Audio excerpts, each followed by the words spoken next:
Hello everyone, I'm Larry Huffman. Welcome to On Two Wheels. In this episode, announcers Greg Barbacovi and David Stanfield bring you one of the most exciting races ever televised from American Supercross racing.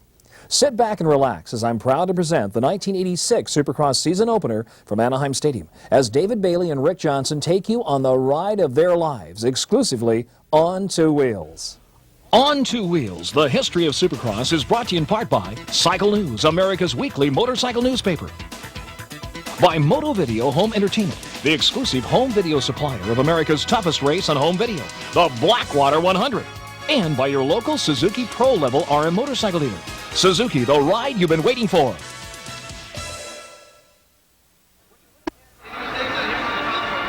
What you're looking at now is the starting grid, and that 30-second sign in the middle of the starting area indicates to the riders that we are very close to the beginning of heat number 1.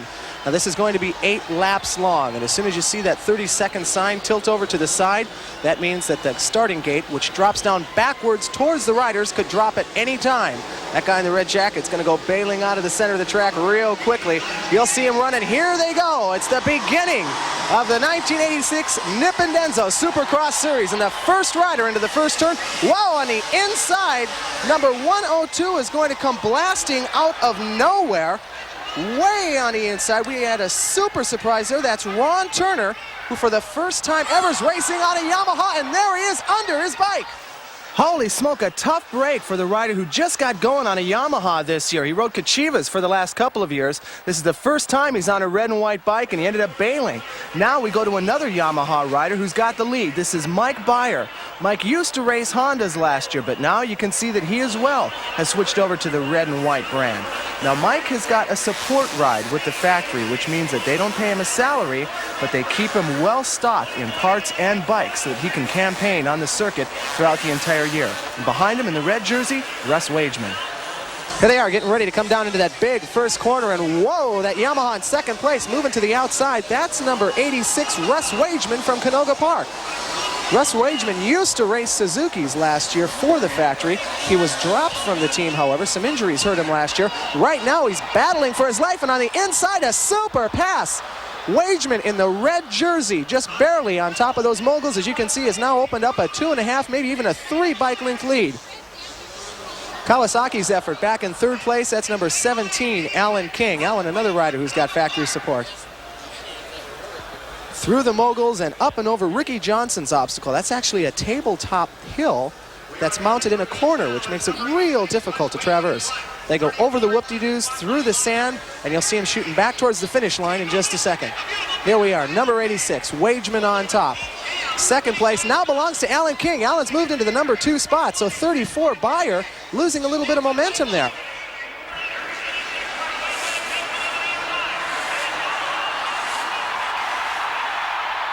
The race is over already. Take a look at the way that inside line was dominated by number 17, Alan King, and now it's a 3-way race as Healy's right up on top of it all.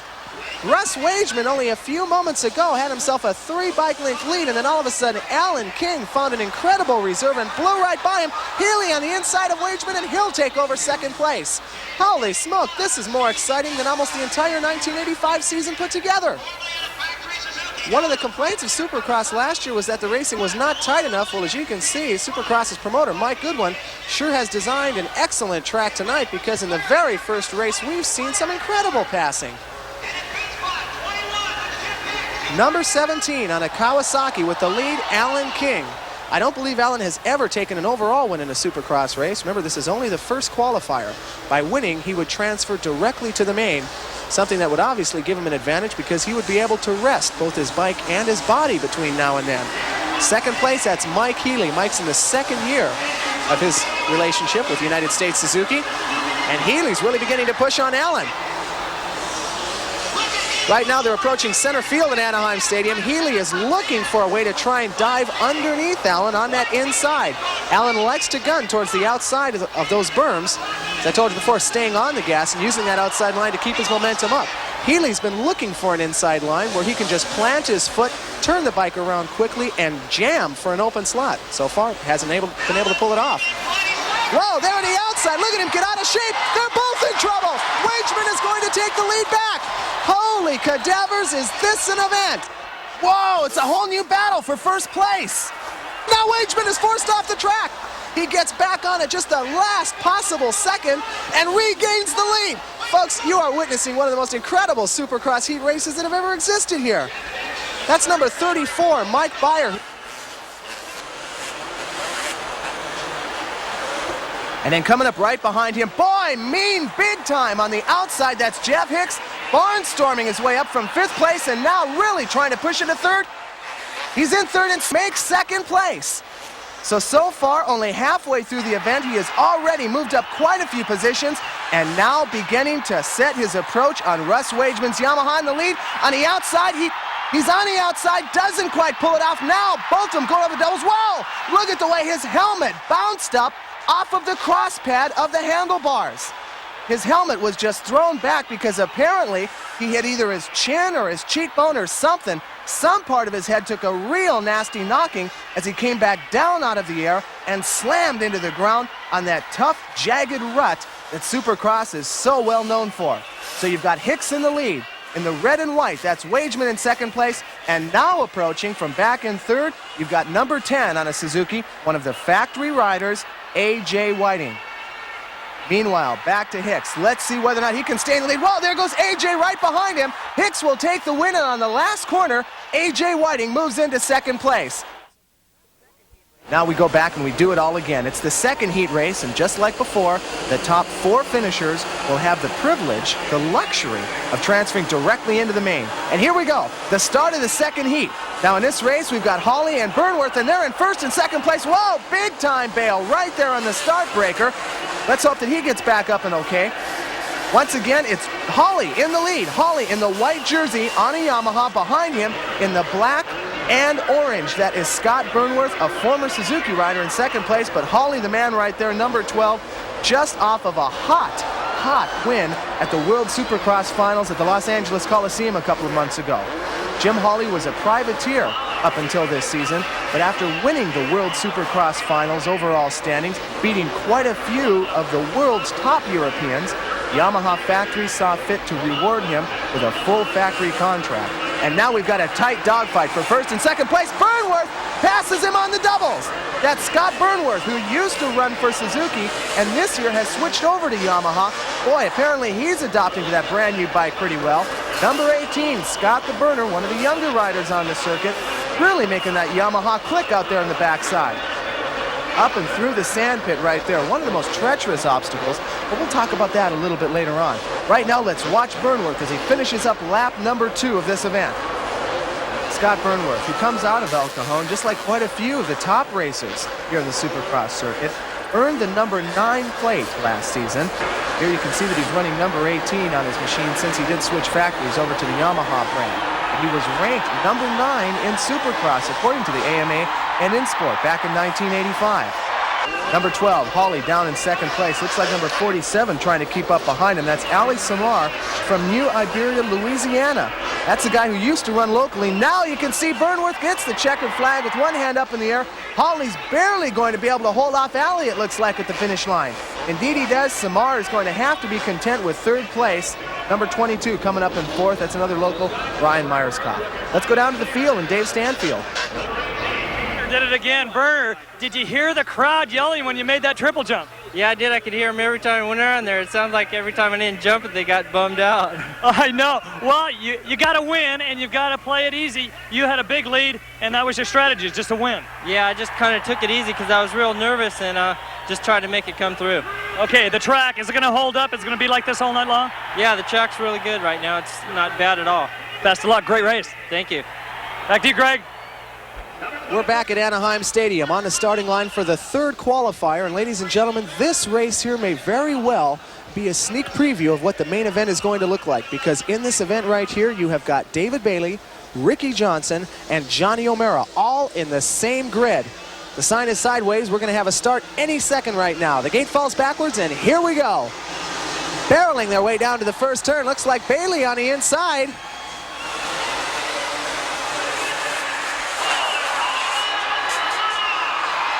Here they come, blasting onto the corner, and look at that. Ricky Johnson stuffs Bailey in the corner. That's something you're not going to see too often. Ricky, a little bit younger than David, doesn't have quite the experience of the little professor out there on the track. Nonetheless, Team Honda's got a lot of faith in him, and there's the green flag. That means that we've got a perfectly legal and safe start, and the race will continue. Remember, this is the third qualifying heat right here. The top 4 finishers in this qualifier transfer directly to the main. They don't have to do any more racing, so they can rest. 5th place on, they can come back during the semi. And dead last place, well, they're out of it for the entire night. Number 5, Ricky Johnson, the rider that Honda has got a lot of faith in for this coming season, just switched over to Honda from the factory Yamaha, and look at that. That's the reason why Honda's got so much faith in him. He just cleared the triple jumps.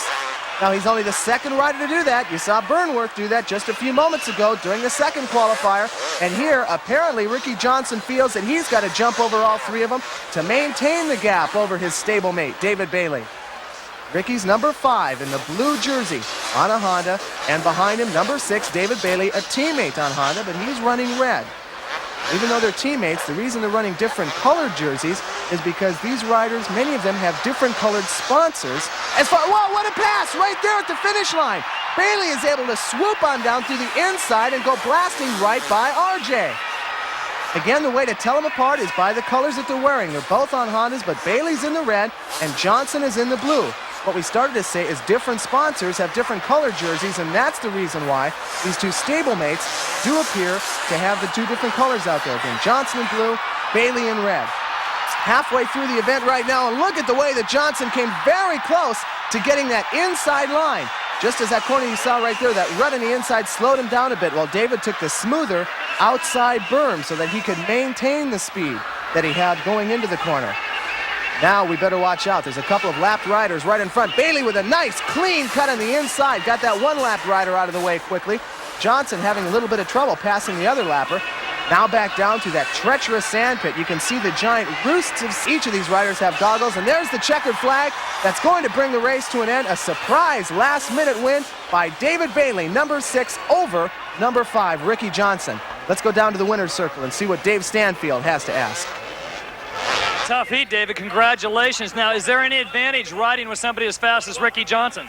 Well, we could watch each other's lines a little bit. Of course, I had the advantage of being behind him a little bit and seeing some of the things he was doing and try and find a few things that I did better. And then I got by him, and then he was studying my lines, and I noticed the places I was catching up to him before, he was right on my tail. So he picked up on a few of my lines, and I think we helped each other a little bit. Just hopefully these other guys are going to go out there and find any lines too fast. You guys feel that the Team Honda is the fastest team tonight? I sure hope so. You never can tell until the race. I know there's been times when Honda has won every single heat race, and it's just looking good. Everyone's got smiles in the main event. You know, we all have bad luck, and a Kawasaki or something wins the final. So we'll just have to keep our fingers crossed. Hey, best of luck tonight. All right, thank you. And if you finish worse than 4th, you got to come back and run the semi, and here we go. We got to start. This is the final qualifier. And Brock Lever dive bombs to the very first position. On the inside is Jeff Ward, and Ward may catch him. He does. And so does Lachine. My goodness, those Kawasaki's really exploded out of the corner. Ward on top, Lachine in 2nd, and now Kehoe goes as well as Brock drops all the way down to 5th place. That is unusual. Now Ward is off the track. Number 1, Ward, he pulled completely off the track. We have no idea what's wrong. We'll try and get that information to you as soon as we can. But right now, young Ron Lachine, number 2, in his first year of competition for Kawasaki, finds himself in the lead. 4th final qualifier here at Anaheim Stadium. Eric Kehoe, number 8, in 2nd place. As I mentioned, he's from Southern California as well. Eric, one tough rider this season. He earned the number 8 slot in the Supercross standings during 1985. There's a real good shot of Jeff Ward right there as his mechanics are working on something on the front end of his bike, something up on the handle grips right there.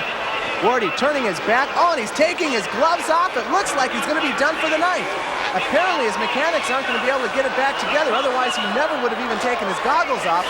Let's get back to the action now in a very tight race for 2nd place. Number 8, that's Eric Kehoe, another factory Suzuki rider, and behind him, Brock Lever on the inside. Number 4 blasts to the inside, and Kehoe comes right back.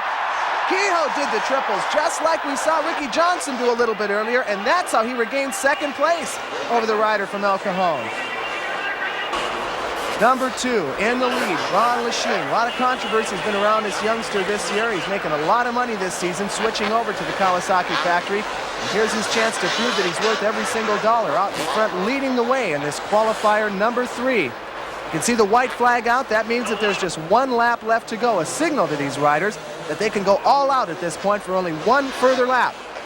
Right now, this is for bragging rights. Second place, Glover on the inside tried to pull a block pass off on number 8, Kehoe, but it didn't work. He went too far to the outside, and Kehoe was able to slide right back in, and there Kehoe eats a hay bale. Kehoe goes ahead and snuffs his helmet right into the hay bale. Holy smoke, he's not going to have any need for lunch tonight. Number 2 out in the lead all by himself now. Lachine's going to have a very comfortable lead here. Glover should be pretty well on his own in second place. And poor number 8, Kehoe, well, give him a napkin. That's about all that he can use right now as he's desperately still trying to get back out on the track. The finish flag will be out. There it is, the black and white checkered. Number 2, Ron the Machine Lachine, new Kawasaki factory rider, takes the third qualifying win. Let's go down to the field and see what David Stanfield and Ron have to say. Ron, do you call that racing? You were kind of out there solo. Well, I call that my kind of racing, my favorite kind. Yeah. Hey, we heard some bad news now. Your teammate, Jeff Ward, is out. Is that put a little pressure on you going into the main event? Well, it'll just make it a little easier for me if it does anything. Jeff's a real good contender. That's too bad that happened to him, but it's happened to me about a year ago, and I was terrible. Is this your track? Well, I sure hope so. I'm going to try and make it my track. All right. Best of luck to the team. Thanks. Back to you, Greg. There's a good look at Johnny O'Mara, number 3. Swollen knee and all, getting ready for the first of 2 semi-events. Now this is the race for riders who did not finish in the top 4 positions. Remember, positions 5 through 14. Wait a minute, what's this? Jeff Ward, number 1, trying to pull onto the starting gate. The AMA, that's the referee right there in the red jacket, says, no way, Jose. Remember, Jeff Ward took dead last place in that qualifier. We saw the pictures where his mechanics were working on the handle grip, so Ward is not eligible for this race. So let's go back to the starting gate. Johnny O'Mara, number 3, he's staring down at the gate, and he's on the inside. He's going to have a good shot at the hole shot right here. There's number 20 on a Kawasaki trying to bridge around him on the outside. So a great start for the O Show, a former Supercross champion. He won the title just a year and a half ago. Back out here tonight despite that knee injury, which has really given him a pain. He's only at about 75% after a nasty get-off a couple of weeks ago. Right now in a Kawasaki, starting to move up a little bit behind him, the guy who almost nailed him on the start. And right there, a beautiful pass on the inside, number 20, Rick Ryan from San Jose, as the green flag goes up, and we do have an official start. Ryan went up in the air on one of those small whoop-de-doos, and when he came down, he positioned his bike between Johnny O and the next corner. A very effective way to pass, as Johnny was just effectively screen-doored out. Now back to the wide straightaway. That's the start breaker jump you see right there, focusing in on your number 2 rider. Number 3 on his plate, of course, it's the second position, Johnny O'Mara. There's your leader, number 20 on a Kawasaki, Ricky Ryan. Ricky is a support rider. Whoa, look at the way he went completely off the pegs, and that sent him into the hay bales. Ryan looked like he was in trouble, and there's another rider down after trying to triple. Ryan looked like he was in trouble off the bat when his foot slipped off the foot peg there. As you saw, he just went bam right into the hay, so that will give the lead right back to the O Show. Johnny O on top. It looks like Mike Healy, another young Suzuki pilot, in second place. Healy's from just around the corner here at Anaheim. He lives in Costa Mesa. He's been a Suzuki factory rider for all of a year and a half. I take that back, it's been 2 full years now. For the O Show with the lead, Healy in second place. It's Honda versus Suzuki here in this 250cc semi. Johnny flipping away one of his tear-offs right there. That's a thin shield of plastic which repels dirt. You flip them off when the dirt begins to collect on the plastic and you can't see anymore. Just tear it off, and there's another clean one right below that restores your vision. Johnny O in the blue jersey. There's Healy tearing off one of his tear-offs off of his goggles. He's in the yellow, again a Suzuki rider. Looks like back behind them both, we've got number 24, Billy Lyles.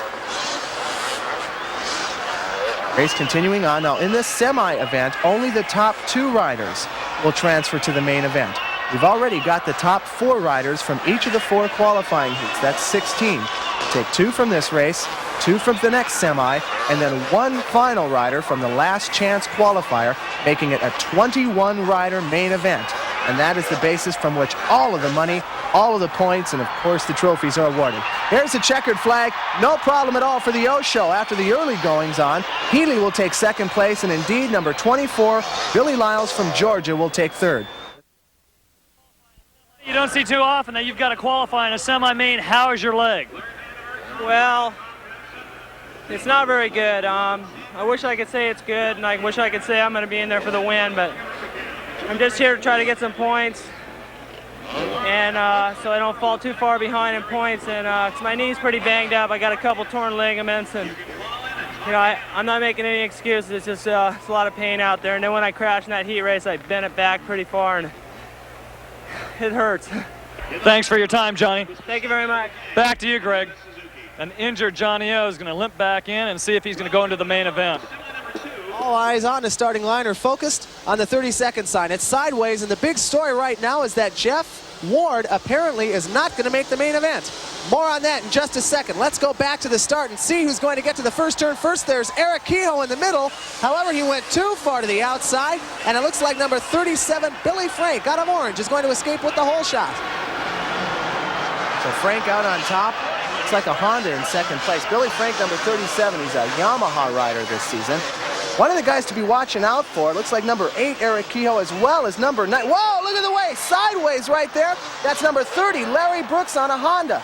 Larry came off the line in third place, but now you see him in second place, right behind your leader, Frank. There's number 8, Kehoe. 9, a great pass right there. Moving from fourth into third, that's Keith Bowen on a Yamaha. Keith has got a full factory support from the Yamaha team there, and now he's hot dogging it right behind Brooks. He's in third place, Brooks in second, Frank, of course, the leader. Back in fourth place there, the yellow bike in the distance, that's the Suzuki rider, Eric Kehoe. So a great shot of our top four, and now the dicing begins. Once again, this is a semi, which means only the top 2 will transfer into the main. After this point, it's only the last chance qualifier that riders will have the opportunity to go ahead and move into that all-important main event at the end of the evening here at Anaheim Stadium. The opening round of the Nippondenso Supercross Series. Whoa, look at number 9, Bowen, make another dive bomb move again. Almost moved all the way up into the lead. Through the sandpit right there, he almost went over the top of Brooks and came right up alongside Frank before he had to back off the throttle. Now a great race for first and second place. 2 Yamaha pilots nearly side by side out there in dead center field at Anaheim Stadium. Coming back this way, up and over the plateau jump. Some short rockers, some inverted cones. Look at the way that the suspension on these machines has to handle these. Coming back. Whoa, Brooks doing a flying W right there. Number 8, Kehoe. Kehoe goes by Brooks. He jumped over the sand pit completely. Did you see that? His tires didn't touch sand at all. Guess he had time to clean the hay out of his teeth after that last time that we saw him out here, huh? So back to our leaders. Number 9, Bowen, trying to make another move on the inside. This time he's got enough momentum to carry him into the lead. Number 9, Keith Bowen. He comes from Michigan. Now moves into first place here in the final semi. Number 9, on the Yamaha, red leathers, white jersey, Keith Bowen. Former Supercross Rookie of the Year. That was 2.5 years ago now. Clearing the triples. One of the youngest riders on the Yamaha team, but nonetheless, they've got a lot of faith in him. They've stuck with him for the last 2 years. This is his 3rd full season with the Yamaha factory. Back behind him, Frank in second place, Kehoe in third. Larry Brooks has now dropped way back into fourth. And look at the way his body has to work that suspension across the jagged whoops. Very difficult here. Some of those whoops have got a very hard packed surface, while some of them are very soft with a sandy surface. There's the checkered flag. The race is done. And for second place, whoa, look at this. Kehoe, block pass on the outside as he'll storm up and apparently is good for second place with one arm up in the air. Dave Stanfield, let's go down to you in the winner's circle. Keith, great job now. How did you reel him in? What was your technique? Well, I didn't get that good of a start. And I just tried to pass him as fast as I could in any way I could. And I had to take some chances, but I pulled it off. Do you have the energy to do this in the main event? Oh, yeah. All right. Good race and best of luck tonight. Thanks a lot. Back to you, Greg. Thanks, Dave Stanfield. Take a look at these vehicles on the starting line right now. Not two-wheeled, but four-wheeled. Suzuki quad racers, a very interesting aspect of Supercross. Let's go down to Dave Stanfield for a feature on these vehicles. We are set for the quad racers, and the quad racers, they're something special. They are four-wheel drive. This is a Suzuki one. The winningest motocross rider of all time, Bob Hurricane Hanna. What are you doing on a quad racer? Oh, I ride them for fun. Yeah? Can you tell us a little about the machine? Well, they're the newest thing in the ATVs, you know, full wheels, pretty safe. You know, when it comes to that, you know, the whole family can ride them. They race them in the desert, the snow, the mud, the mountainous terrain, and, you know, all sorts of things. The farmers are using them for towing light loads and just driving around the farm. They use them for all sorts of stuff like that. Basically, they're just fun, easy to ride, and safe for the whole family, you know, and that's the biggest thing they're trying to do it. And the one most important thing is when you ride them, they may be safe, but you still wear a helmet all the time. All right, good job. Let's get ready for the race. Thanks. Thanks a lot, guys. Well, now that you know a little bit more about these Suzuki quad racers, let's see what they look like in action as they take the field out here at Anaheim Stadium. Wow, looks like we've got a couple of guys going a little wide off there to the side. And here, one of them, holy smoke, he got lifted completely off the seat as he almost went up the side of one of the ramps there. These things can get out of control just like any motorcycle, especially if they're not ridden under proper supervision.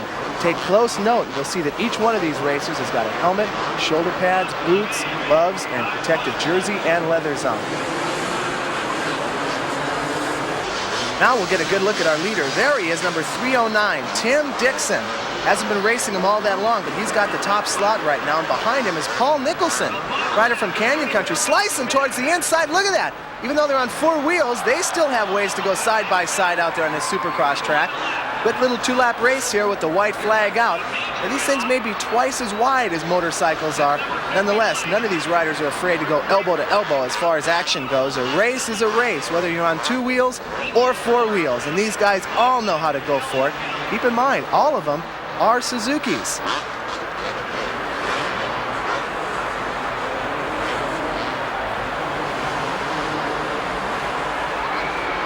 So we're coming up on the tail end of the quad racer feature right here. Checkered flag is out. We've got our last chance qualifier coming up with the Nippondenzo Supercross Classic.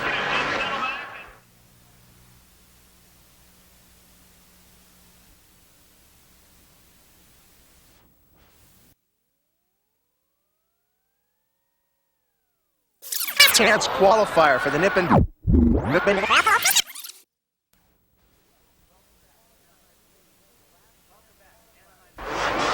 Welcome back to Anaheim Stadium. It's the last chance qualifier for the Nippondenzo Supercross Classic, and you're taking a look at our two leaders.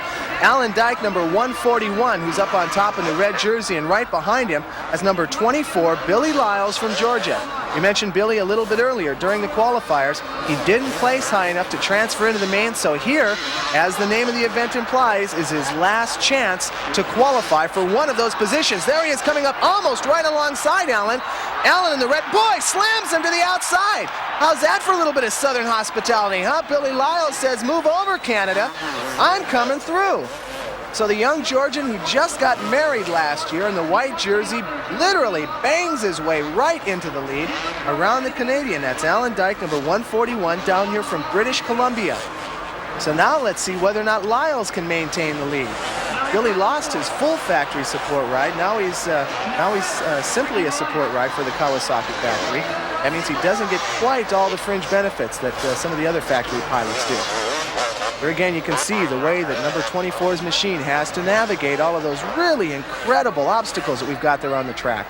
You know, it takes an entire week of dump truck loading and unloading to get all this dirt molded and shaped into a Supercross course. And the suspension on these machines, the two pounding forks in front and the one single shock in the back, is all that a rider has to keep those black and blue marks off his bottom side at the end of the race. Coming up close to the tail end now. So far the Canadian has not been able to mount a storm right here. Checkered flag is out. So Lyles goes ahead and takes the final transfer spot into the main event, and these people are looking forward to one fantastic main event here at Anaheim Stadium. We've got some prep work to do as well, getting our cameras into place for the main. We talked with one of our TV producers a little earlier. Let's see what he had to say. With me, the television producer of the World Supercross Association and Stadium Motorsports events, John Bradley. John, the event itself is quite spectacular, but filming the event is equally spectacular. It sure is. They've become real TV events, Supercross has. Tonight, for example, David, we've got 22 broadcast cameras here. We've got crews from the 3 major network affiliates, ABC, CBS, NBC. We've got crews from all the major cable companies, ESPN, WTBS Superstation, USA. We've also got local independent cameras from all those stations. We've got cameras and crews from Japan, from Australia, from Europe. We also have 4 cameras here from Moto Video, which is the arm of the Stadium Motorsports Company, which does all the home video for Supercross. We have 35mm cameras here tonight also for the movie Whole Shot, which is going to be released. This show is being done with 7 cameras and a state-of-the-art $1 million television truck. 7 cameras, 7 different locations, 60 in our crew tonight. David, I think you have to look at the event, the number of cameras we have here, and realize that it's really become a absolute TV event. Definitely newsworthy. For sure. No All doubt. right. Thank you, John. Back to you, Greg. And thank you, David Stanfield and John Bradley. Now, the race that all of Anaheim Stadium, all 70,035 people have been waiting for, the beginning of the main event. And here we go. The gate is down, falling backwards towards the riders, and we're off to a start. Looks like Ricky Johnson and Johnny O'Mara and David Bailey getting off to a good one. Whoa, a Suzuki gets backdoored out there, coming through the first corner. Holy smoke, Burnworth. Oh, Burnworth gets knocked down by Ricky Johnson in the second corner of the race. That's the Yamaha factory pilot in the orange and black, and he's under his bike. It's taken him a couple minutes to get back up. We certainly hope he's okay. You can see we've got medical personnel right there on top of it, but he's getting back up and walking back towards his bike. So now let's go back to the leaders. Up in the top spot, you got Ricky Johnson in the lead. Whoa, there's another bale in the sand. That looks like Brock Lover. And indeed it is. Brock, number 4 from El Cajon, one of the favorites to this race, can only watch as the entire rest of the field goes by him. So Ricky Johnson's got Burnworth out of the way. He's got Glover out of the way. Those are 2 very major riders in this race, and so Ricky can breathe a little bit easier as the green flag is out and we've got an official start. Look at the lead that RJ is sitting upon. His very first race of the 1986 season for the Honda factory, and certainly he is putting on a great show. There he is, tripling the jumps, just like we saw him do earlier during qualifying. Ricky Johnson with about a 4, maybe even a 5-second lead at this point, which is real nice to sit on in the early going of the race. During last season's event, we were running 2 12-lap main events, but we threw that out for 1986 as these guys are running 1 winner-take-all main event. Whatever happens here is the basis upon which all the points and all the money is going to be going out. Number 5, Ricky Johnson from El Cajon, again sitting on a nice little gap over what looked to be number 11, George Holland. What's this? 3 and 6, that's Bailey and O'Mara right now battling it out for what I believe is 4th place. Now moving up into 3rd is Bailey. That'll drop O'Mara back down into 4th. I'm really surprised to see O'Mara doing as well as he is. Remember, that knee of his is only at 3/4 strength at best. But Bailey right here, number 6, now trying to make a move on number 11, George Holland. We'll go back to them in just a few minutes, but first, again, let's look at the big lead that Ricky Johnson is sitting on. Once again, jumping over all 3 of those jumps, and you can't see it from that angle, but the people sitting in the stands behind those 3 jumps going crazy, leaning over the rails and waving to the riders as they come by. Part of the excitement of Supercross. Everybody has a chance to get involved and cheer on their favorite rider. So it's the early going. RJ, number 5. Not too far away from here is where he lives. El Cajon, down in the San Diego area is where Ricky comes from. He has never won a Supercross title. And he hasn't won a Supercross race, well, since towards the tail end of the 1985 season. So he's a little bit overdue as far as a nice big win comes here for him. So you can bet that his factory support people are watching for him back in the pits, trying to cheer him on with their fingers and toes crossed. Ricky, number 5. Barely out of his teens, one of the younger riders on the circuit. Still, he's got a lot of pressure on his shoulders right now. Look at the lead that he's enjoying, and the thing right now is that there are no lap riders for him to have to worry about at this stage. That's actually going to be probably his biggest test when he begins to go so fast that he actually moves around to the tail end of the pack that he left behind at the starting gate. Still about there, you get a good shot of the difference between 1st and 2nd place. You've got to go way back behind before you see our runner-up. Right now, it's a full 9 seconds in between first and second place. And Ricky, well, except for that foot falling off the peg right there, running almost a letter-perfect event here at the beginning of the event. This is it, the 20-lap main event right here with Ricky Johnson running away from the pack a good 9 seconds, up and over second. Beautiful picture of the kind of altitude that these guys get jumping over these man-made obstacles here on the floor of Anaheim Stadium. You know, this is the 8th consecutive year that Anaheim Stadium has sold out. We've got beautiful 70-degree temperature out here in Southern California tonight. Ideal racing conditions. There's very little dust out on the track.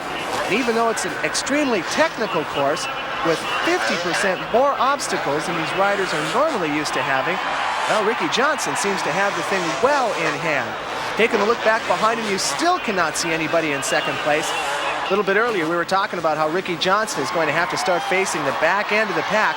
And sure enough, the rider he's approaching right now is the very same rider that he tangled with in the first corner of the race.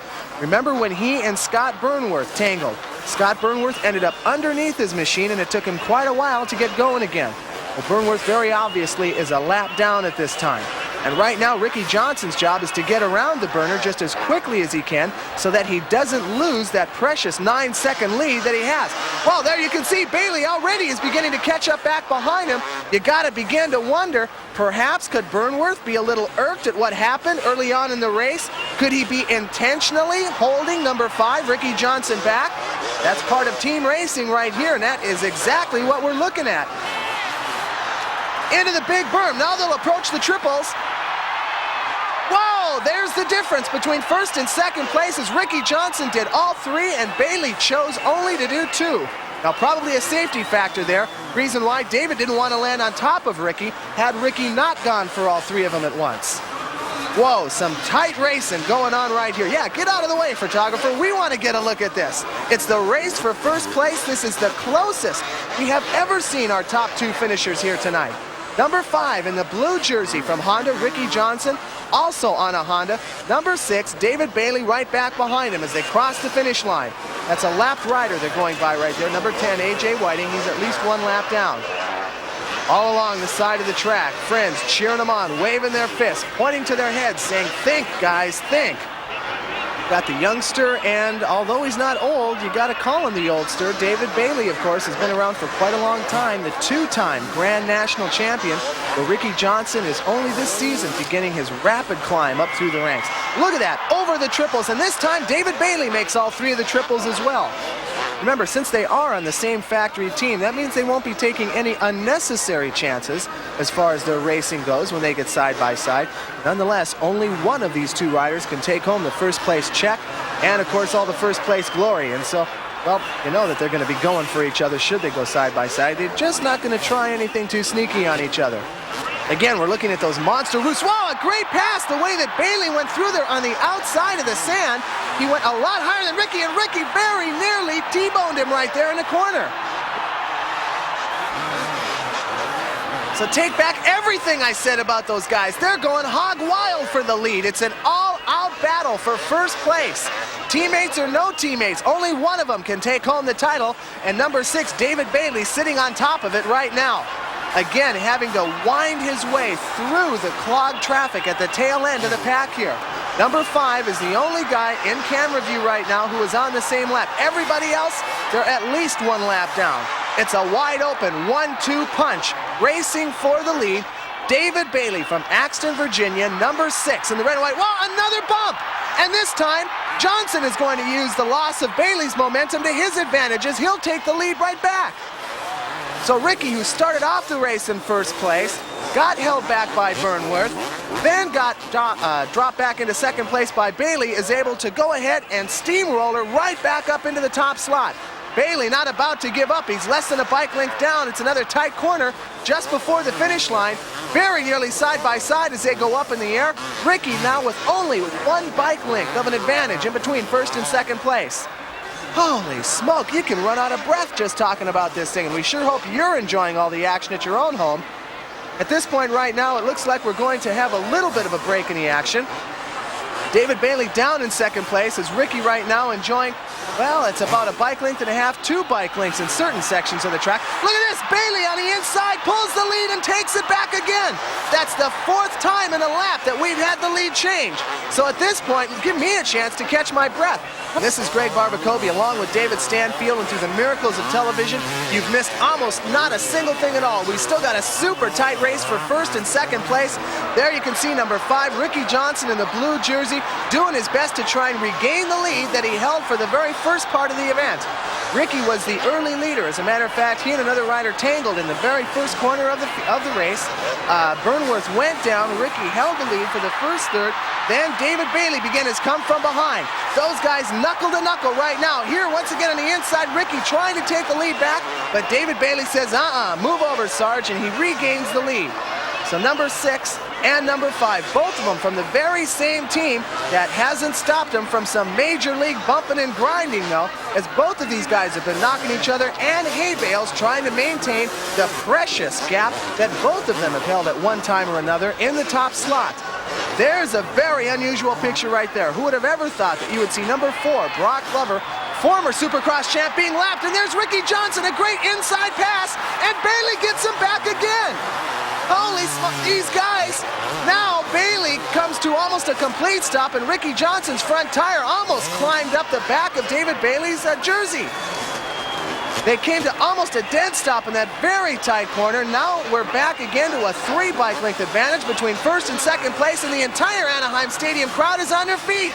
We've got over 70,000 people here in Southern California. The 8th year in a row that this has been a sellout, and everybody is on their feet watching 1st and 2nd place. We've only got a couple laps left right here. We'll see the white flag before too much longer. You can see the spectators leaning over the bars, trying to get within view of the riders so that they can cheer on their favorites. Again, lapping another rider, and you never would expect that they would have to lap number 2, Ron Lachine. He was supposed to be one of the hot dudes in this event. Ron Lachine pulls over. Very nice move on Ron's part. Sportsmanlike. He doesn't want to get in the way of the 2 guys that are still in the front running. Over there by the finish line, no flags yet. White flag will be out before you can say Jiminy Cricket. And 1st and 2nd place have not changed. They are just as tight as ever. Going by Brock Glover on the outside. A very disappointed Brock Glover. This is not the way that Brock wanted to start his 1986 season. But the little professor, the son of a former American champion, David Bailey.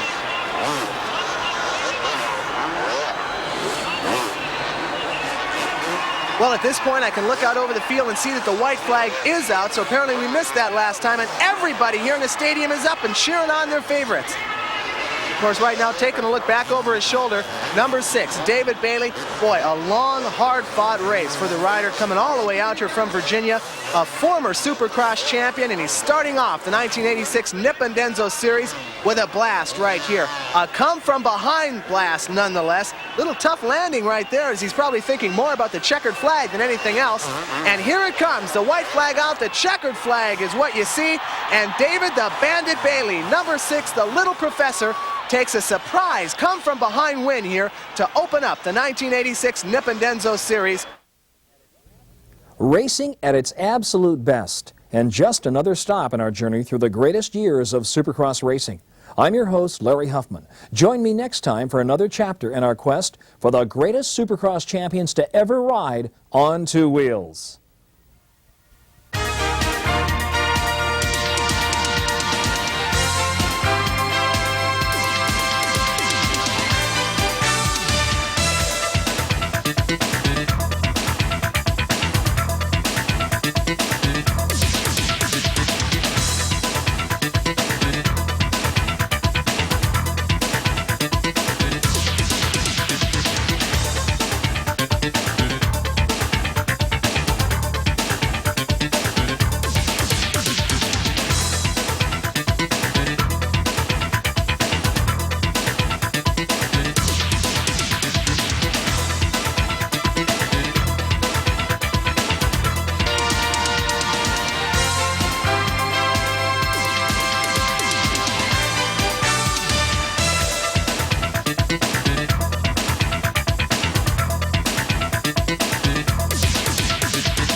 Johnson, quite possibly the best Supercross racer in history, is our focus on this episode of On Two Wheels. I'm your personal tour guide, Larry Huffman, here to take you back to the 1986 Phoenix Supercross, where I originally hosted this Supercross program dedicated to the championship season of Ricky Bad Boy Johnson. Let's take a look. On Two Wheels, the history of Supercross is brought to you in part by Cycle News, America's weekly motorcycle newspaper. By Moto Video Home Entertainment, the exclusive home video supplier of America's toughest race on home video, the Blackwater 100. And by your local Suzuki Pro Level RM motorcycle dealer. Suzuki, the ride you've been waiting for. All right, now let's get back to some live action here now. This is the first heat. Now in this race, the top 4 finishers will transfer directly to the main event. Everybody else, except for the last place finisher, will have to come back, or I should say will be able to come back in the semi, where they'll have to fight for another slot. Here we go with the start. On the inside, on the yellow bike, that's Eric Kehoe right there, and Kehoe holds on to that inside line and now jumps into the lead. Outside of the first turn, holy smoke, look at the way Eric has just ran away from everybody on the back straightaway. Eric, number 8 from Team Suzuki. Eric was ranked number 2 in the 125 national class last year. This year, he's currently in a tight points battle in the outdoor series with Team Honda's Mickey Diamond. Eric Kehoe, one rider to watch out for in this year's Supercross series. On a 250, not quite as comfortable as he is on the smaller 125, but he sure looks comfortable there as the green flag goes out and marks that this race does have an official start and is off. Now once again, you've got to finish in one of the top 4 positions in order to qualify for the main event. And look at this gap that he's got. Holy smoke. Already, that looks like a good solid 6 to 7 seconds out in front of everybody. He's got almost 1/3 of the track in between the two of them as they go through turn number 2. Here we're into the second lap now. This is at Tempe, Arizona. The temperature a little warm out here. You're still looking at about 80 degrees out there. Thank goodness the sun went down. The riders were kind of sweating a little bit during practice. But now that racing has actually gotten underway, the sun has gone down, the lights are on, the temperature and the humidity has kind of backed off, taking some of the pressure off of these riders here. This is Kehoe's second year for Team Suzuki. They're really pleased with the progress that he's made, not only in Supercross here, but also in the outdoor standings, as we mentioned a little bit earlier. Kehoe just came off a real nice win in the 125 class a couple of weeks ago. He won the 125 class at Hangtown, and right here has got a supersized lead over number 44, Ross Peterson, who has switched over to Yamaha this year. Remember, Ross is a rider who comes to us from down in Canada.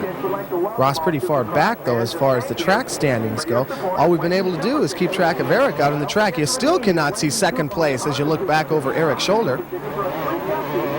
Finally there, just cutting across the top of your screen, you saw just a glimpse of Ross Peterson, and back behind him was Ricky Ryan in 3rd place. That was Ross at the bottom on the Yamaha. There goes Ricky Ryan. Ryan in 3rd place. He used to race flat track. He's the top privateer in the Supercross point standings this year, sponsored by Randy Mamola, who still races flat track. There you got a good close-up look at Ross Peterson, the Yamaha rider from Canada we were telling you about, and the gap between the two riders, which is still a good solid 5 seconds. There we are. The white flag is out. We've only got 1 lap left to go, and this has just been an Eric Kehoe walk-away. He's another one of the riders who gained all of his momentum as far as Supercross racing goes right in Southern California. Former member of the Indian Dunes Wrecking Crew, track where many of the people that you see out on this course here learned how to ride and race motorcycles. Eric, number 8, just trying to stay on top of the bike, stay cool, calm, and collected these last few yards out on the track. The reason he's got to stay cool is because he's got a very heavily taped wrist, and when we go down to David Stanfield, maybe we can find out exactly how Eric's wrist affected this race. Although you got to say, from the lead that he's got right here, it sure doesn't look like it affected him at all. Looking very smooth over the track, which some riders have complained is not technical enough. Got some gnarly whoop-de-doos right there. There's the finish. Checkered flag is out. Eric Kehoe will go ahead and take the win. Now in this race, the second heat, we'll see Ron Lachine from Team Kawasaki, George Holland from Team Suzuki, and Jim Hawley from Team Yamaha. Those are the big guns that are in this race right here. On the inside, looks like Suzuki's got the whole shot, and that is George Holland, number 11. Comes from Kerman, California. They call him Boy George, just like the singer of the Culture Club. Look at this tight race we got. Holland goes way wide out there in the corner, and that may cost him the lead. Number 11, Holland went way wide, but look at this. Over the triples, he comes right back, and on the inside will take the lead. Oh, super comeback by George Holland. It looked like by going so far on that outside corner, he was going to blow it completely, but he comes right back on the next series of turns and takes it back. That's Jim Hawley right behind him, battling for the lead now. Hawley in the white jersey, and number 2 on the Kawasaki, Ron Lechien, trying to muscle his way up in there. On the inside, number 203, Jeff Leask, the rider from Australia, is the Honda rider, currently in 4th place. Boy, an all-out battle going on for 2nd place as Holland is beginning to pull away a little bit from the pack. There goes Lechien on the inside of Hawley to take 2nd place, and Hawley wants to come right back. You know, this is Jim Hawley's first full year as a factory rider. Even though Jim Hawley has been racing for years on the Supercross and Outdoor National Circuit, he never had a full factory ride until this 1986 racing season. Remember, it was at the end of last year on Moto Video that many of you folks saw Jim Hawley go ahead and take the Rodeo Cup. And that was the icing on the cake that earned him that berth on the Yamaha factory squad. So George Holland's got the lead on a Suzuki. On a Kawasaki in 2nd place, number 2, Ron Lechien. Ron has had some troubles this year. Ron's had a little bit of personal problems. Some people have said that he just hasn't been able to concentrate enough on racing during this 1986 season. This is about the best that we've seen him in the last couple of weeks. Lechien, number 2, the defending 125 national champ, has been forced to concentrate on 250cc bikes this year. There again, you can see Holland taking that outside line and slingshotting right back into the lead. Lechien looked like he held the lead for a couple seconds, but that inside line on that hairpin turn is much slower than the outside groove. Hawley trying not to give up at all. Jimmy Hawley in 3rd place, number 12 on a Yamaha. You know, Jim, I talked to him just before the race, and he says that the factory ride really has helped him a great deal this year. Even though Jim was used to calling his own shots as a privateer, he pointed out that this, 1986, is the first season that he's been able to finish consistently in the top 10 in Supercross. That, of course, very important to a rider who wants to keep a factory contract. Number 11, George Holland, a guy who's been in and out of Team Suzuki for the last couple of years, looking very strong out in the track. There, on that hairpin turn, you saw George for the first time take the inside line. Remember, every lap before this, he's been going way to the outside of the berm and has been forced to come back and shoot back into the lead on the straightaway. It's a little change in strategy there.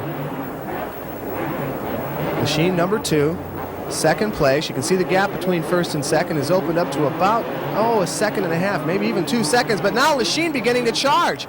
Right there in the sand pit, that is probably the most difficult obstacle that these riders have to face because it's hard dirt. Underneath, whoa, Lechien goes ahead and slams the door shut on Holland. Lechien really completely took over George Holland's line right there by drifting out completely to the outside and forcing George Holland to back off the throttle. If Lechien would have stayed tight on the inside, Holland would have been able to come back, goose the throttle, and retake the lead, but he didn't. He veered almost directly in front of George. There you saw the white flag is out, 1 lap left to go, and I can't see where Lechien is going to have any problem holding on to the lead now. The gap between 1st and 2nd place is up to about 3 seconds. Back in 3rd place is still Jim Hawley. Jeff Leask, the Australian rider, has dropped quite a distance back, although he's still in 4th place. So it's the last lap, and Ron Lechien looks like he's earned himself a free ticket to the main event. Of course, he had to earn it, coming off the starting line in 2nd place, held the lead for a couple of moments, but then really had to do some serious battling with George Holland before that pass, which finally put him up into 1st place. So it looks like the 1983 AMA Rookie of the Year is going to have it. After this next turn, he'll move up and take the checkered flag. There's a last look over his shoulder to make sure that Holland can't come back, and he's got it. Ron Lechien. Let's go down to the field and David Stanfield as we find out what Ron has to say. Thanks, Greg. Lechien, man, when I think of you, I think of just such quick riding. You are on a fast track, and you really know how to get the power to that rear wheel. Is it your kind of track? Well, it's a little bit my kind of sort of track. It's kind of flat out there, and you really got to be working on getting the traction to the ground, and it's tough.